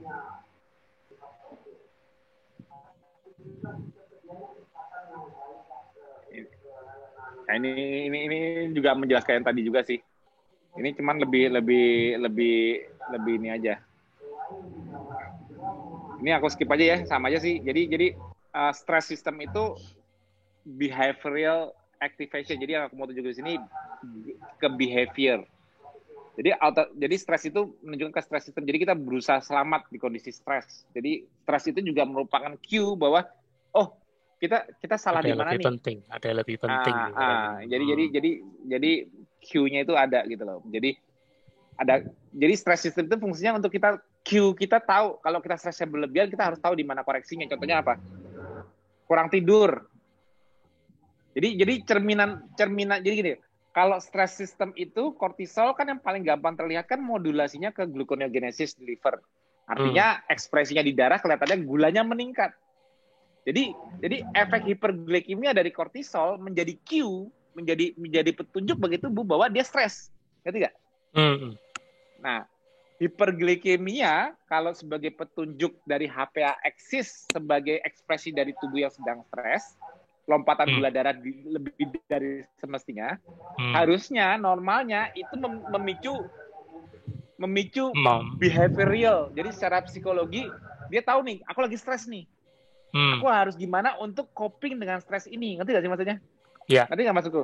Jadi kalau orang hiperglikemia, walaupun dulu orang di masa lalu orang nggak bisa ngecek lab, tapi kalau dia hiperglikemia, artinya dia stres, dia tahu badannya nggak enak. Badannya sakit. Nah, tapi sekarang aku tanya balik, sekarang orang pada ngeh nggak kalau dia tiba-tiba dicek kok gulanya 200, 300 tapi nggak kerasa apa-apa. Orang nggak sadar. Sekarang sadar nggak kalau hiperglikemia itu sistem stres? Nggak kan? Padahal desain engineering dari sistem biologi, cerminan dari HPA axis ialah gluconeogenesis. Makanya aku ngajak lihat secara engineeringnya tubuh gimana. Jadi nanti tahu masalah-masalah di berbagai macam patofisiologi penyakit. Tapi stres sistem kita, HPA axis sebagai penunjuk kita tubuh stres itu memang bagus. Tujuannya kortisol dirilis supaya gluconeogenesis dibuat dan tubuh juga berusaha untuk coping dengan stresnya. Artinya kembali homeostasis, homeostasis. Ada gangguan lagi, hormesis memicu kortisol, dijawab lagi dengan homeostasis. Artinya lebih sehat lagi. Yang jelek kalau hormesisnya tidak terjawab. Artinya ujungnya dari stres sistem ini, kalau stresnya tidak terjawab oleh jawaban dari pengembalian homeostasis, yang terjadi apa? Penurunan fungsi, betul. Penurunan fungsi. Nah, betul. Ngerti nggak? Ya, jadi lihat secara engineering cue-nya. Fungsi awalnya itu buat apa? Buat apa hiperglikemia itu menjadi petunjuk clue-nya stres? Dan kenapa di masa modern hiperglikemia malah nggak membunyikan alarm stresnya? Nggak berasa. Kalau ya mungkin sih berasa pegel-pegel apa-apa, tapi kalau udah makan lagi enak lagi. Jadi hiperglikemianya tuh jadi asimptomatik, tidak berasa. Padahal itu sistem basicnya manusia untuk mencegah kerusakan lebih lanjut. Makanya banyak penyakit sekarang akibat hiperglikemia, karena hiperglikemia sendiri udah tau lah pasti kan menyebabkan glycation. Glycation artinya penurunan fungsi protein di suatu sel lain. Memicu oksidatif stres. Berarti bisa memicu kerusakan membran atau fungsi sel di tempat lain karena oksidatif stres. Ya, hiperglikemia itu ialah kondisi yang paling nggak bagus berlama-lama di tubuh. Makanya tubuh kita punya sistem insulin untuk mencegah hiperglikemia. Tapi saat hiperglikemia tidak bisa di counter dan menambah insulinnya pun menjadi hiperinsulinemia tidak bisa di counter, artinya kan terjadi adanya sustain stress system. Lanjutan. Ada stres yang tetap terus-menerus. Ada terus, tapi nggak ada kompensasinya terhadap stres ini. Karena hiperglikemia itu menjadi sustain, bahasa Indonesianya terus-menerus, nggak berkesinambungan. Nah, ini yang nggak bagus. Ini ciri-ciri kenapa di masa sekarang tuh banyak chronic disease, banyak masalah metabolisme, chronic disease, penyakitnya aneh-aneh. Kenapa? Karena stress system sebagai pengingat awal bahwa ini harus di coping, ini harus dikembalikan homeostasis, nggak kejawab-jawab karena hiperglikemia sebagai cerminannya sendiri nggak kedengeran suaranya, nggak berasa. Aku punya gula darah 300 pun nggak berasa. Nah, contohnya kenapa orang di KF itu kembali mensensitifikasi sistem alarm ini? Ya. Contohnya gampang deh, gula darah bagus mas, coba cheating, kerasa nggak? Oh, kerasa mas, cheating, kenapa langsung pusing kelingan? Nah, pada saat kamu pusing kelingan, cek gula darahnya, apa terjadi? Naik. Hiperglikemia, mas. Ya iyalah, kamu cheatingnya kan bukan makan nasi merah, kamu kan makan roti, makan kue, cepat terang. Oke. Nyindir dikit. Dikit-dikit. Kenapa cheating memicu nyindir dikit kan sekali-sekali boleh sebutnya nyindir. Kenapa cheating memicu hiperglikemia?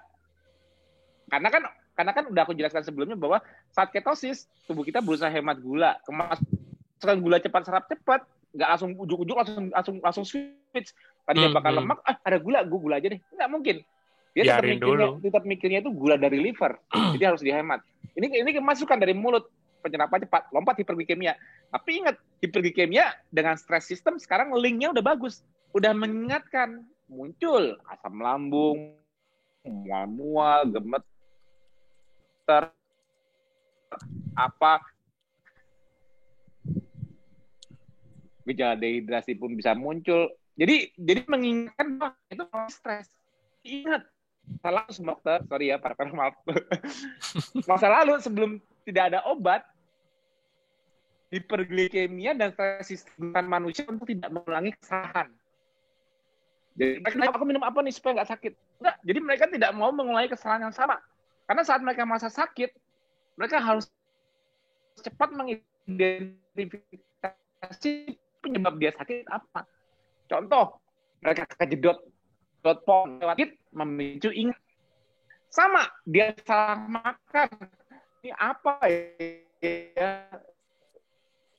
Kok ada pohon nggak dikenal makan? Terus sakit perut. Karena dia kan kondisinya ketosis. Dia menemukan buahnya kan bumbunya liar. Apa yang dicoba? Dia nyoba-nyoba sesuatu yang dia anggap aja. Warnanya juga udah ngerasain kan di kondisi ketosis. Tiba-tiba makan tadi ada ngomong pisang, mangga, rasanya gimana? Kerasa nggak? Ya di masa lalu juga gitu, kerasa. Dia mual. Tapi di masa lalu, kalau sekarang kita tahu, aduh gara-gara gue cheating. Kalau di masa lalu dia nggak tahu kalau dia cheating, dia taunya, kok jadi sakit? Stres sistem dia meningkat, habis dia makan hiperglikemianya sebagai Q-nya, dia langsung, besok nggak berani nyoba-nyoba lagi, atau inget, ini makan ini menyakitkanku.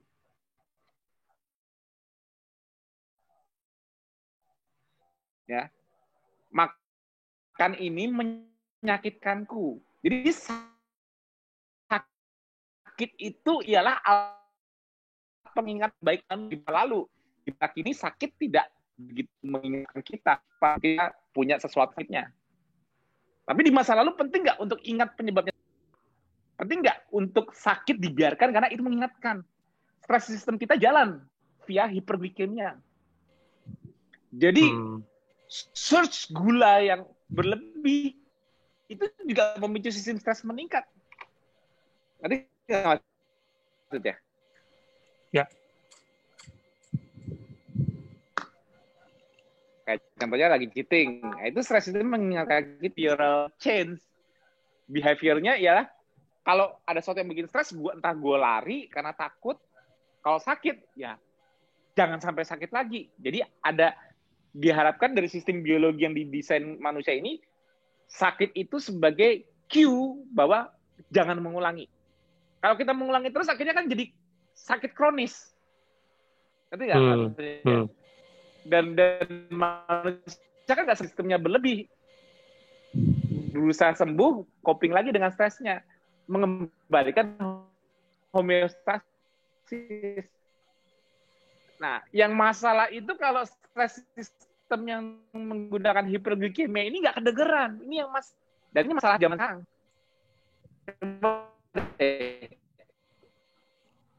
Pasti kata di kafe, kata di depan dokternya, tahu gulanya kamu 300. Lah, kamu 200 gulanya. Tapi nggak kelihatan sakit dia. Nah, itu stres itu menandakan stres sistem yang tidak bisa mengingatkan, something wrong di situ. Karena normalnya harusnya diingatkan. Karena itu sistem, itu sebuah sistem. Seru ya. Nah, jadi pelan-pelan ya aku ajarin cara ngeliat ala aku gimana deh. Pusing deh kata Mas Tio. Ya memang kita harus lihat dari viewpoint engineering. Jadi kita lihat Ini desain mobil ini sistem mekanisme seperti ini, negatif feedbacknya seperti ini. Ya, misalnya contoh gini, gasnya itu kalau misalnya gini, kalau gasnya aku pencet gasnya itu segini stabil, tapi kalau kekencangan nggak bagus, ada alarmnya nyala. Tapi alarmnya ini aku nggak nyalakan bahwa aku tahu kekencangan, tapi ini nggak nyala, ini aku tetap ke depan terus kaca mobil ini. Kan akhirnya malah bahaya buat aku sendiri kan. Gimana alarm yang nyala ini, contohnya nih hiperglikemia di mobil, nggak cuma nyala doang, blinking, tapi juga bunyi ngiung. Jadi, oh iya, gue hiperglikemia. Nah itu kenapa. Jadi kita bayangkan tubuh ini sebuah sistem yang bisa mengasih cue ke kita, petunjuk bahwa ada something wrong di tubuh kita. Jadi sistemnya aku mau nunjukin dulu. Lagi.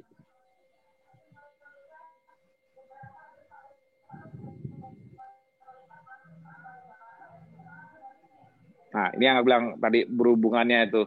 Jadi caranya jadi ada dua hal yang pengontrolannya. Jadi circadian rhythm itu yang sebelah kiri via neurotransmitter, circadian rhythm SCN kita kontrol via neurotransmitter mempengaruhi sistem stres. Ini yang aku bilang sistem stres. Jadi kortisol hipotalamus lewat CRH, ACTH, kortisol sendiri memberikan negatif feedback ke pituitari dan hipotalamus. Nah, tapi ada juga pemicu lain. Selain kalau circadian rhythm kan ngikutin dari pagi kortisol naik, kembali turun, digantikan melatonin. Tapi apa yang bisa memodulasi sistem circadian rhythm menjadi tidak lebih dari biasanya? Stresor, fisikal, keletihan, fisikal ya, stres, fisikal, emosional. Fisikal itu juga fisikal itu maksudnya fisik, atau kita trauma itu karena kita kecelakaan, luka dan sebagainya ya. Atau emosi yang memodulasi. Jadi kortisol, kalau aku di TV sebelumnya udah pernah nunjukin pattern kortisol yang normal, apa yang bisa memodulasi ini bertahan lebih lama, harusnya jam 3 turun, ini masih sampai malam pun sampai kita nggak bisa tidur. Pengaruh-pengaruhnya, stresornya apa? Physical, emotional, fever, infeksi ya, hipoglikemia, hipotensi. Jadi sistem hipotensi jadi gini, kalau kita hipoglikemia dan hipotensi artinya kan mencirikan bahwa nutrisinya tidak terkirim sempurna karena tekanannya kurang untuk mendistribusi di sirkulasi. Itu juga memicu sistem hipotalamus untuk memproduksi kortisol dengan tujuan apa? Jadi kortisol itu nggak cuma sistemnya untuk produksi gluconeogenesis di liver aja, tapi mengaktifkan SNS untuk semuanya kita. Ayo butuh energi nih, keluarin lipolisis ditingkatkan.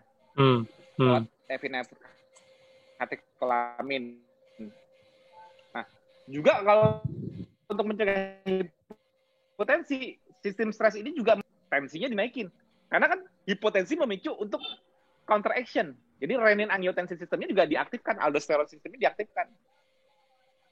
Jadi mempertahankan volume darah juga meningkatkan tekanan.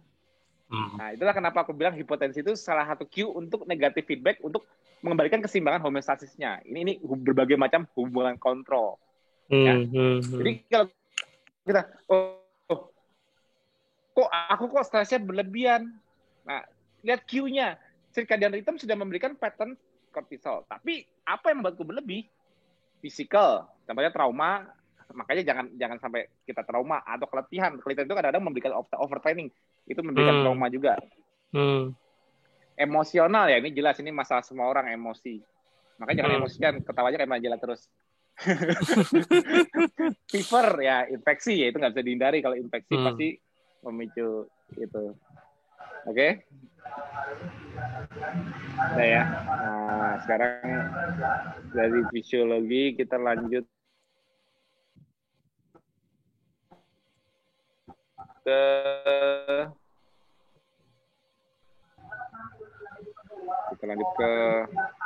nah ini aku bilang tadi, ini aku Din ya. Oke. Ini kontrol saraf nih, makanya kita udah main ke neurologi nih. Neurologi itu berat loh, jangan dikira mudah. Makanya aku lagi mikir gimana supaya sampai orang-orang awam bisa ngerti. Aku lagi berusaha cari otak muter. Aku lagi muter otak gimana caranya supaya ini bahasa nakes. 5 menit lagi ya, Mas? Ya kadang-kadang nakes pun juga. Masih banyak yang mau dijelasin. Ya deh, oke. Jadi sifat dari stress system itu ialah permintaan energi, demand. Gue minta energi nih, gue minta energi. Jadi kalau stres meningkat, yang membuat stres itu bisa diatasi ialah kalau energinya terjawab. Artinya mengembalikan energi balance. Ya. Makanya di awal adaptasi ketosis, gue biasa pakai gula, sekarang harus pakai lemak. Sedangkan kalau harus pakai lemak, aku nggak ngomong lemak di makanan ya, lemak di badan juga bisa ya. Kalau aku harus pakai lemak, ingat, lemak harus dibakar di mana? Mitokondria. Nah, mitokondria aku jelek semua, orang metabolisme aku jelek. Makanya di awal, yang punya problem metabolik, atau tidak efisien respirasinya, kelihatan. Adaptasinya tidak smooth. Seperti misalnya atlet yang sehat banget, nggak makan karbo itu mudah bagi dia. Transisinya nggak berasa, nggak ada kerasa apa-apa. Tiba-tiba langsung enak terus badannya. Kenapa? Karena mitokondrianya udah kompetitif, udah bagus mitokondria karena di olahraga mitokondrianya bisa bakar FFA dengan mudah. Mungkin dia nggak butuh keton tinggi dulu sampai dipipisin ketonuria ataupun dibuang lewat nafas aseton breath. Walaupun akhirnya adaptasi menurun, ketonurianya hilang, aseton breath hilang ketika 6 bulan adaptasi karena mitokondria membaik. Jadi ketonnya tidak perlu tinggi-tinggi lagi. Itu proses adaptasi. Energi balance dari stress systemnya kejawab. Jadi cara menjawab stres supaya bandwidth-nya stres tidak berlebihan, caranya ialah mengembalikan energi balance ya. Catat ya. Energi balance ialah jawaban untuk kembali homeostasis. Jadi contohnya nih, aku contohnya tadi gini. Ini wanita itu punya threshold stres gini. Tapi ingat, di masa dia mendekati ovulasi, threshold dia memendek. Kenapa? Kemampuan dia handle stres lebih rendah. Oke kan? Ngerti nggak maksudnya? Nah, berarti dia tadinya misalnya olahraganya kenceng, kira-kira perlu dikurangin nggak? Iyalah. Kalau di menjelang dan sama mens, dia masih bisa seaktif saat dia tidak mens nggak? Nggak bisa. Dengan heart rate variability dia yang misalnya kayak atlet tadi yang mau disuruh lari maraton atau apa, cewek kuat, tapi begitu atlet cewek ini udah masuk ke mensnya dia, kemampuan dia untuk lari dengan jarak yang sama seperti dia nggak mens, udah berubah. Kemampuan dia endurance-nya turun. Kenapa? Heart variability rate-nya juga udah meningkat. Artinya kan kontrol heart ini kan juga SNS, epinefrin. Makanya kalau kita sakit jantung kan kita minum beta blocker untuk kompetisi untuk tidak mengaktifkan sekret AMP atau istilahnya kompetisi dengan neurotransmitter dari sistem saraf, dari SNS. Karena supaya heart rate kita tidak berlebihan. Nah, kontrolnya kan SNS. Nah, cewek jadi lebih di menstruasi lebih pendek. Jadi kalau logikanya tidak keletihan, benar nggak? Tidak olahraga tetap, tapi tidak seintens biasanya, wajar nggak? Wajar. Dengan result yang lebih rendah. Oke, ya. Wajar. Oke, nah. Dan lihat nih, ada sensory input, ada reward, ada nutrients, ada leptin, ada insulin. Ya. Oke ya, nih. Jadi aku anggap nih, kalau insulin itu nggak harus dipicu karbo ya. Ingat ya. Kita makan protein di makanan itu memicu insulin. Tidak setinggi karbo, tapi terpicu. Tapi terpicu. Kenapa? Karena jendela makan ya artinya kita harus ada fungsi anabolik.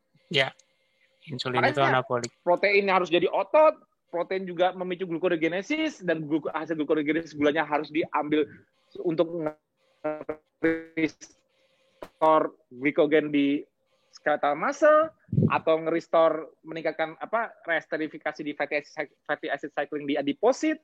Kan butuh insulin juga. Jadi kalau kita makan karbo terus nggak ada makanan yang memicu insulin, ya kita nggak pernah bisa anabolik dong. Percuma dong makan, katabolik aja terus. Nggak bisa kan? Nah, makanya pada saat kita makan, unsur protein lah yang membuat kita bersifat anabolik. Karena juga memicu insulin, tapi tidak memicu insulin berlebihan. Itu doang bedanya. Yeah. Ya. Pada saat kita makan, karena insulin itu memicu peningkatan fatty acid cycling, peningkatan esterifikasi yang aku jelaskan tadi di grup metabolic conditioning. Aku jelaskan fatty acid cycling. Begitu insulin meningkat, tadinya pas jendela puasa mengandalkan glycerol neogenesis untuk mengikat ulang terbatas, tapi begitu jendela makan masuk, feed state, kan udah ada gula dari gluconeogenesis plus insulin yang dihasilkannya. Akhirnya glycerolneogenesis tidak sendiri, dibantu oleh glikolisis. Berarti kan meningkatkan rate dari reesterifikasi kembali fatty acid yang tadinya dilepas lipolisis dong, Mas. Iya, Mas Budi? Yang aku jelaskan tadi di grup metabolic conditioning. Nah, peningkatan reesterifikasi ini memicu peningkatan leptin. Iya. Nah, leptin ini juga memicu hipotalamus, ya, insulin, leptin. Catat ya. Nutrien, makan memicu kontrolnya di sini contohnya mTOR. Tuh, lihat dibaca deh. Itu kan ada, ini kan berbagai macam cellular signaling mempengaruhi kontrol hipotalamus. Salah satunya mTOR. Jadi begitu kalau yang tadi ini pankreas insulin memicu PI3K AKT pathway, kalau nutrien sensinya ke mTOR. Ini juga yang kembali menurunkan ekspresi dari sympathetic nervous system. Ya, oke. Terus ada juga ini reward, rasa puas, itu psikologi nggak usah dibahas. Jadi intinya kalau lagi menjelang hate, jangan kebanyakan tidak mendapatkan reward, maksudnya harus puas dengan, maksudnya stres emosionalnya harus rendah lah. Ini lebih karena psikologi. Tapi yang pasti sudah ditunjukkan bahwa stres sistemnya itu harus di-cope dengan nutrisi, respon leptin, dan respon insulin. Dari 3 yang aku sebutkan ini, ada yang bilang mesti masuk karbo nggak supaya mengurangi stres? Aku ada ngomong masuk karbo nggak? Supaya tidak terganggu produksi estrogen dan progesteronnya yang untuk apa membuat smooth ovulasinya, ada ngomong mesti pakai karbo nggak untuk memicu insulin, leptin, mTOR? Ayo, dipikir sendiri, coba dipikir dulu. Dipikir, aku udah jelasin panjang tadi, harus belajar mikir fisiologinya.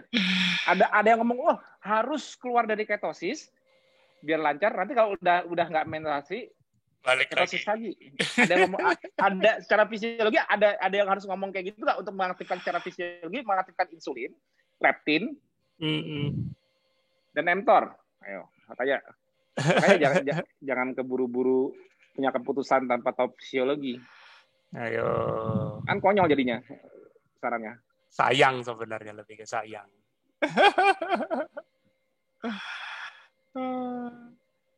Memang betul, mTOR di-trigger insulin.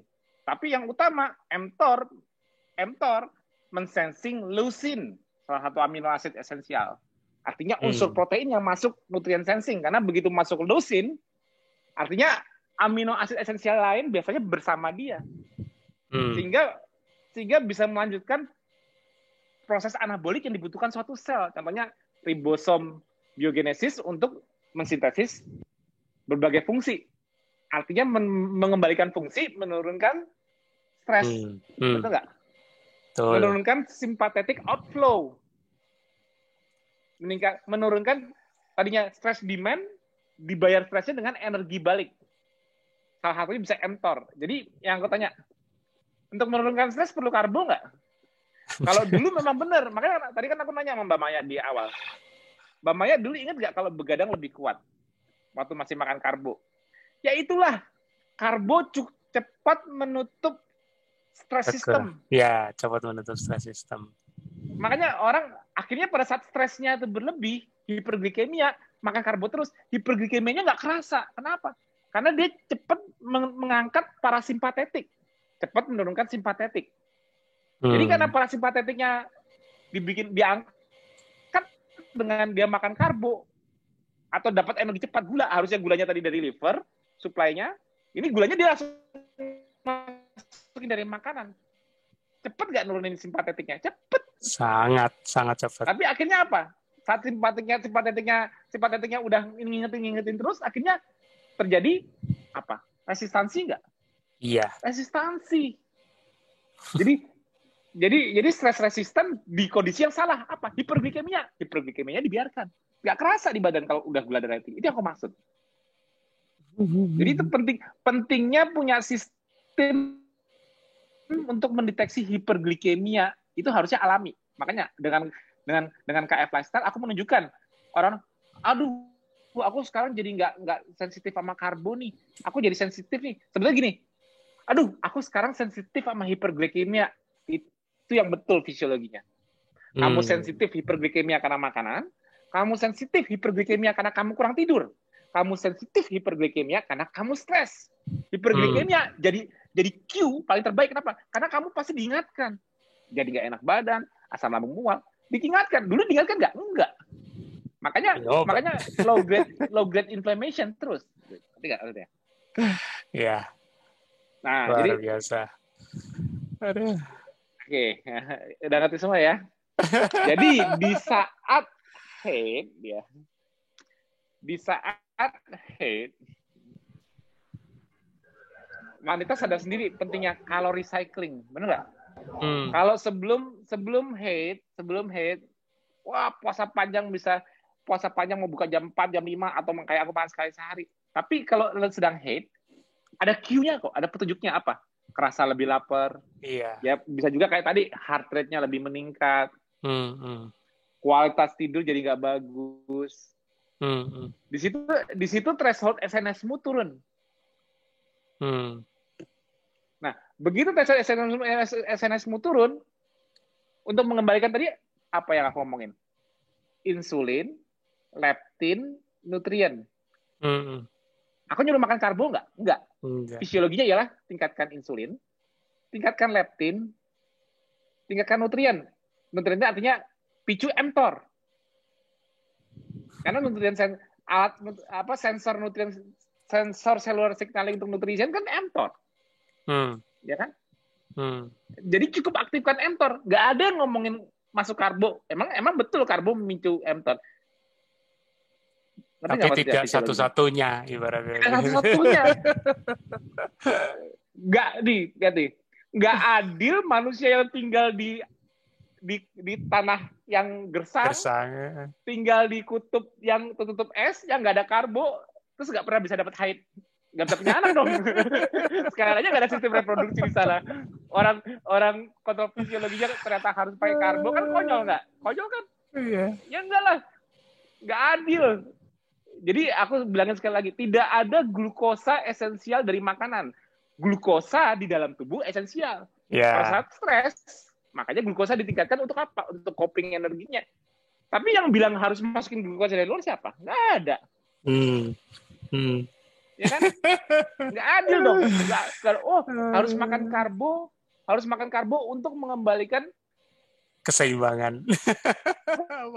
Prosesnya supaya normal lagi. Karena kalau dengan karbo, stress system nggak adil di muka bumi. Makanya aku bilang, nothing in biology makes sense except in the light of evolution. Walaupun aku tahu berbagai hal mengenai ilmu fisiologi, tapi aku tidak pernah mau membuat hipotesa yang melawan sejarah. Aku nggak mau membuat hipotesa sendiri yang, tapi nggak mungkin terjadi di masa lalu. Tapi aku paksain.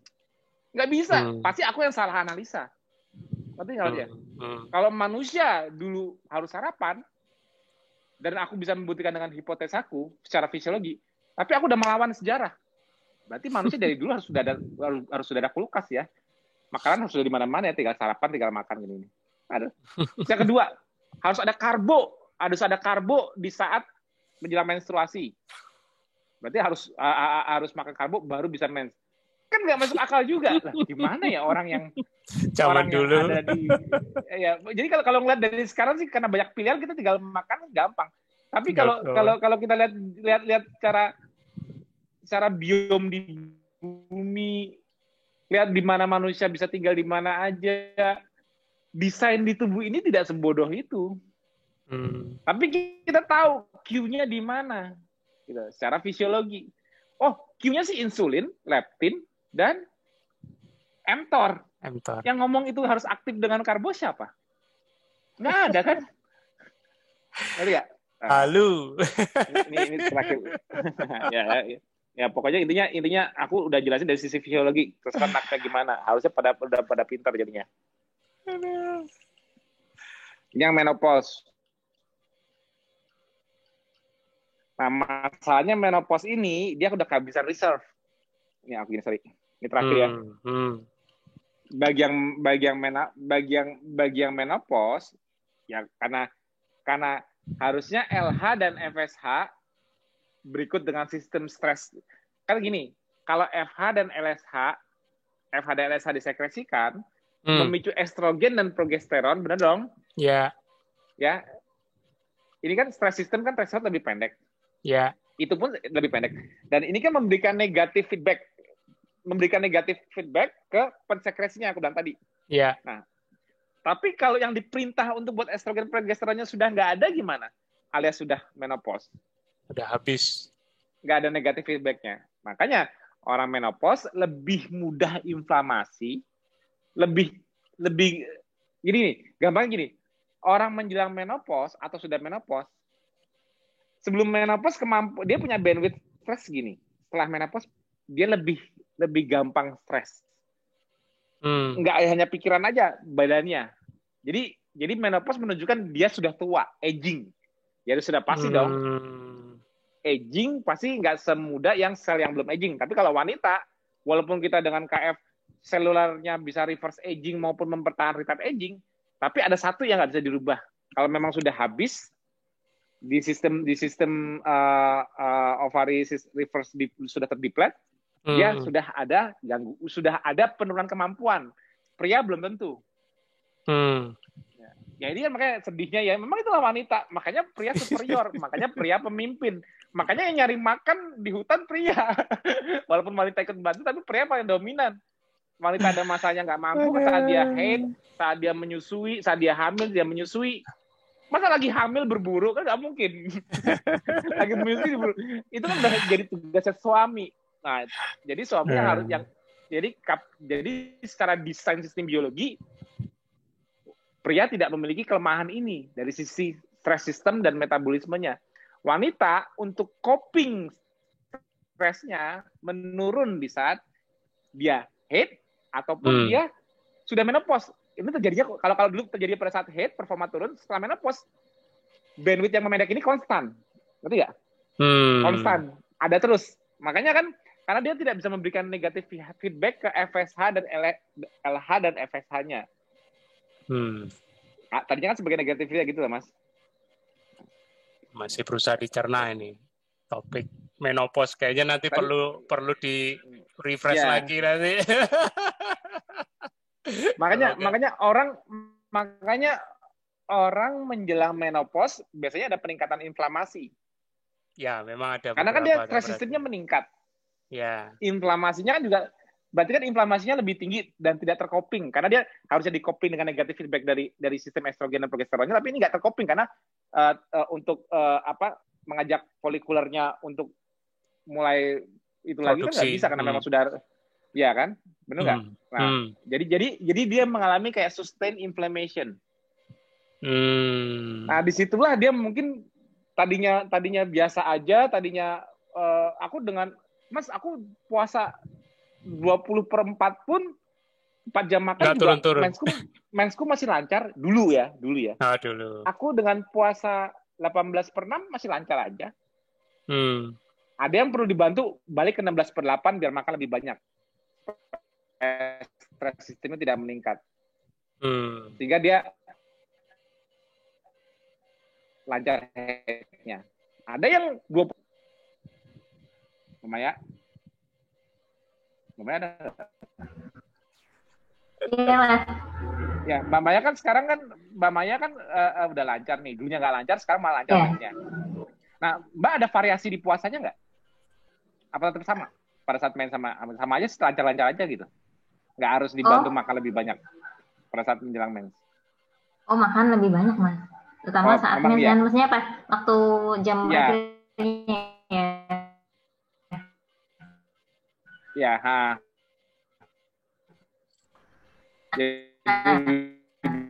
banyak kan?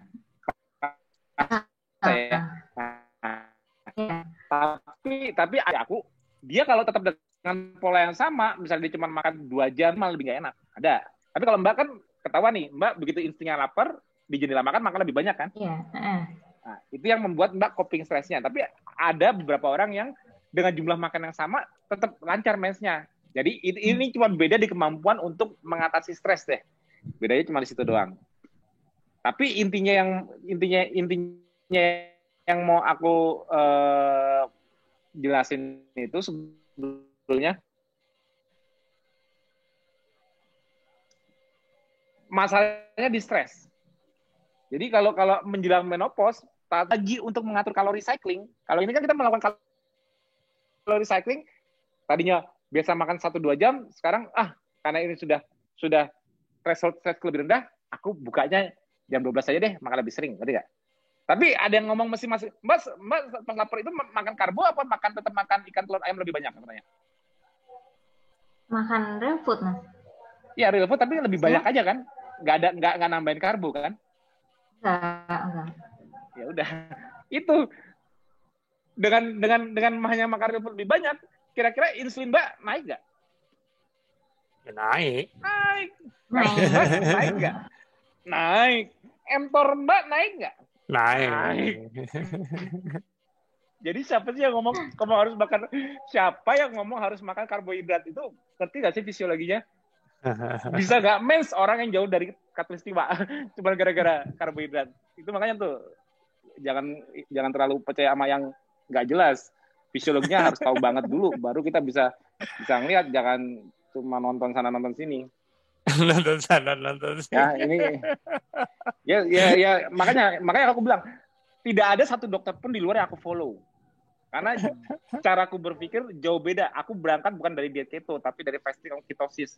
Aku belajar fisiologi dulu, tahu semuanya dulu, baru decide. Bukan keto terus tambahin intermittent fasting, tambahin apa lagi. Nggak seperti itu, nggak seperti mereka. Nah ini contohnya menopause nih.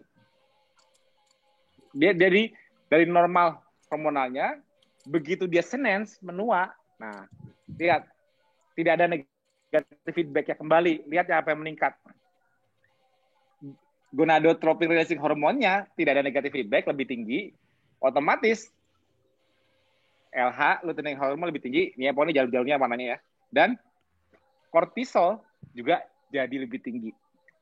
Artinya tadinya kortisol, makanya gini, mungkin kalau udah menopause untuk punya gula darah lebih rendah dari sebelum menopause mungkin juga agak lebih sulit, tergantung cara dia tidur lebih bagus. Jadi menjelang haid maupun menjelang menopause yang harus disempurnakan ialah gimana coping stres.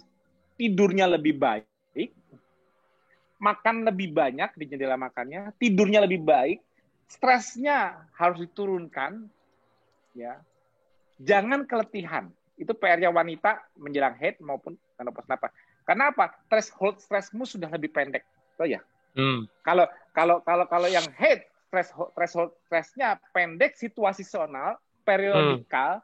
Tapi kalau menopause selesai. Permanen. Kamu sudah berubah. Fasemu sampai mortalitasnya nanti, fasemu sudah berubah. Memang stress sistem kamu sudah lebih rendah. Kecil, ya lebih rendah. Itu pesan fisiologinya.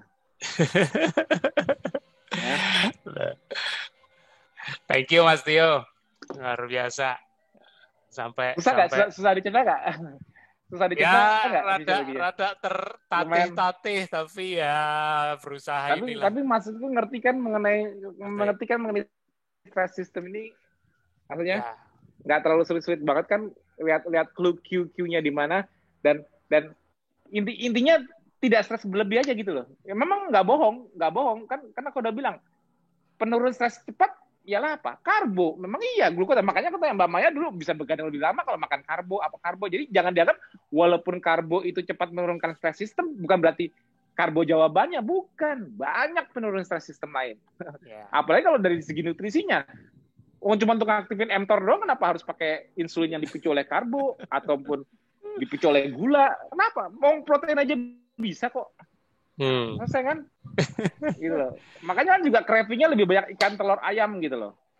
Atau misalnya gini deh, kalau misalnya yang masih di masa adaptasi minum VCO, kalau VCO itu membuat nafsu makan berkurang, ya boleh deh menjelang haid supaya nafsu makannya bisa lebih gimana Mas? Ya VCO-nya turunin biar otomatis kalau VCO dikurangin bisa makan lebih banyak kan, makanya real food yang ada unsur proteinnya.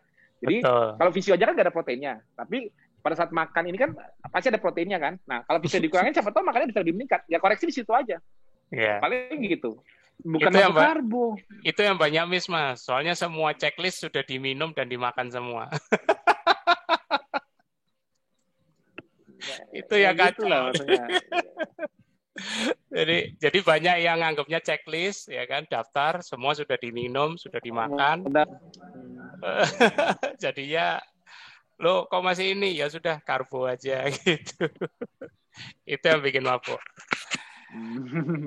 Oke. Sorry, ini sinyalnya rada turun-turun di tempatku. Oke, kita sudah di penghujung nih, udah telat, udah lewat. Mbak Maya mungkin bisa kasih pesan atau kayaknya next-nya mesti ikut jadi peserta dan nanya tentang menopause lebih dalam nih sama Mas Tio. Enggak, tapi Mbak Maya itu sampling yang bagus. Sampling yang bagus dari jadi gini. Waktu makan karbo Mbak Maya malah bermasalah mensnya. Begitu lepas karbo malah normal mensnya. Jadi jangan sampai ada orang yang ngomong gara-gara nggak makan karbo mens bermasalah. Loh, ini kok kebalik? Ayo. Jadi jangan sampai ngeliat non fisiologis, melihatnya eksosentriknya. Karbohidrat, protein dan lemak, ini karbo nggak ada bermasalah. Ini ya gimana fisiologinya apa dulu? Kalau bermasalah di stress system ya iyalah. Dikasih karbo, mensnya normal. Stresnya udah turun. Oh, jadi karena nggak ada karbo. Jadi karbo esensial untuk head. Kan konyol. Konyol nggak? Konyol. Itu namanya cuma lihat eksosentrik tapi nggak paham sistemnya. Nah, makanya aku buktikan. Nah ini terus gimana jelasin Mbak Maya tuh? Lo dia tadi malah bermasalah kok nggak makan karbo, malah bermasalah. Sekarang nggak makan karbo malah nggak bermasalah. Tapi Mbak Maya ngikutin insting stress sistemnya. Maka lebih banyak dan sebagainya. Itu nggak maksudnya. Jadi jangan gampang menjustifikasi suatu eksosentrik kalau endosentriknya belum kuat. Siap. Mbak Maya, boleh nanya nggak, Mas? Pesan khusus? Boleh. Monggo. Tapi jangan lama-lama. Kalau Mas Tio lagi tak pakem ini. Oh iya. Dirembet. Nanya Mas, ini saya kalau misalkan ini kan 3 bulan ini udah mulai rutin olahraga tuh, ikut yang kelasnya Coach Edi itu, terus kalau bagus dong. Sekarang ya mulai rutin itu, terus sekarang kalau habis olahraga pasti bawaannya mulus. Gimana? Sorry. Bawaannya mulus. Olahraga. Bawaannya mulus. Bagus. Nih, aku bilang. Kenapa aku bilang olahraga, tidur bagus, itu anti sembelit. Sama.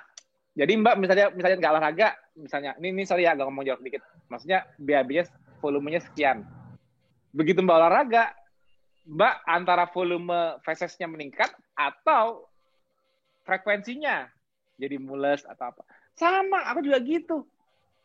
Ini sorry ya, ini cuma sorry nih. Aku kalau pagi normal, aku sehari bisa 2 kali, kadang ketiga, tapi rata-rata bisa 2 kali. 1, pagi hari aku BAB. Habis olahraga sama, aku juga mulus lagi, meningkat. Itu aku bilang, makanya nggak harus makan karbo untuk nggak sembelit, nggak harus makan serat untuk nggak sembelit, enggak. Aku justru malah makan sekali sehari, tapi mas makan sedikit kok BAB tiap hari. Iya, aku juga tahu kenapa. Karena stres sistem itu nggak tinggi. Kalau aku stresnya ketinggian di badan, aku sembelit pasti. Tapi karena stres sistemku rendah, aku berusaha tidur bagus. Tapi kalau karena suatu hal tidurku nggak bagus, karena suatu hal aku jarang olahraga, kebanyakan dulu dia sehari jadi 2 hari baru itu. Nah, Mbak malah frekuensinya meningkat setelah olahraga, betul nggak? Iya. Transit fesesnya jadi lebih cepat, nggak lama lagi, benar nggak? Iya, Mas. Terus kenapa komplain? Nggak suka. Ayo, ini keluarin Mbak, jangan tahan. Nggak apa-apa, ikutin aja naturalnya. Lah memang malah lebih bagus, detoxnya malah lebih cepat. Jangan dikomplain. Memang itu alaminya. Komplain pas saya 3 hari nggak BAB, nah itu stres sistemnya berlebihan. Mana yang salah ya? Gitu baru komplain. Nah ini habis olahraga mulus, bagus dong. Thank you, Mbak Maya. Nanti kayaknya next TFA bakal sering ikut ini, harus. Karena kalau enggak ini Mas Tio mesti digali habis. Pokoknya TFA SFA itu sumber ilmu gitu loh. Jadi jangan malas-malas. Jangan malas ke TFA yang rutin TFA SFA, lama-lama insya Allah makin mudeng dengan tubuh. Maksudnya fisiologi itu makin makanya ikut terus deh. Ya. Aku saranku TFA SFA ya. Oke. Thank you, Mas Tio, Mbak Maya, sekali lagi. Saya cuma tutup pesan satu kalimat, tidak semua Makasih, perubahan Bang. itu harus disikapi dengan paranoid atau parno, ya. Seperti tadi Mas Tio bilang, ya tambah bagus, jangan ditahan-tahan. Harus kenali dulu fisiologinya, jangan parno dulu, ibaratnya gitu. Jangan parno. Perubahan ada yang bagus, memang ada yang jelek, tapi tidak semua perubahan itu jelek. Oke, selamat malam semua. Thank you, Mas Tio. Kita sudah selesai. Kita jumpa lagi di TFH minggu depan. Tunggu pengumuman dari Mas Tio.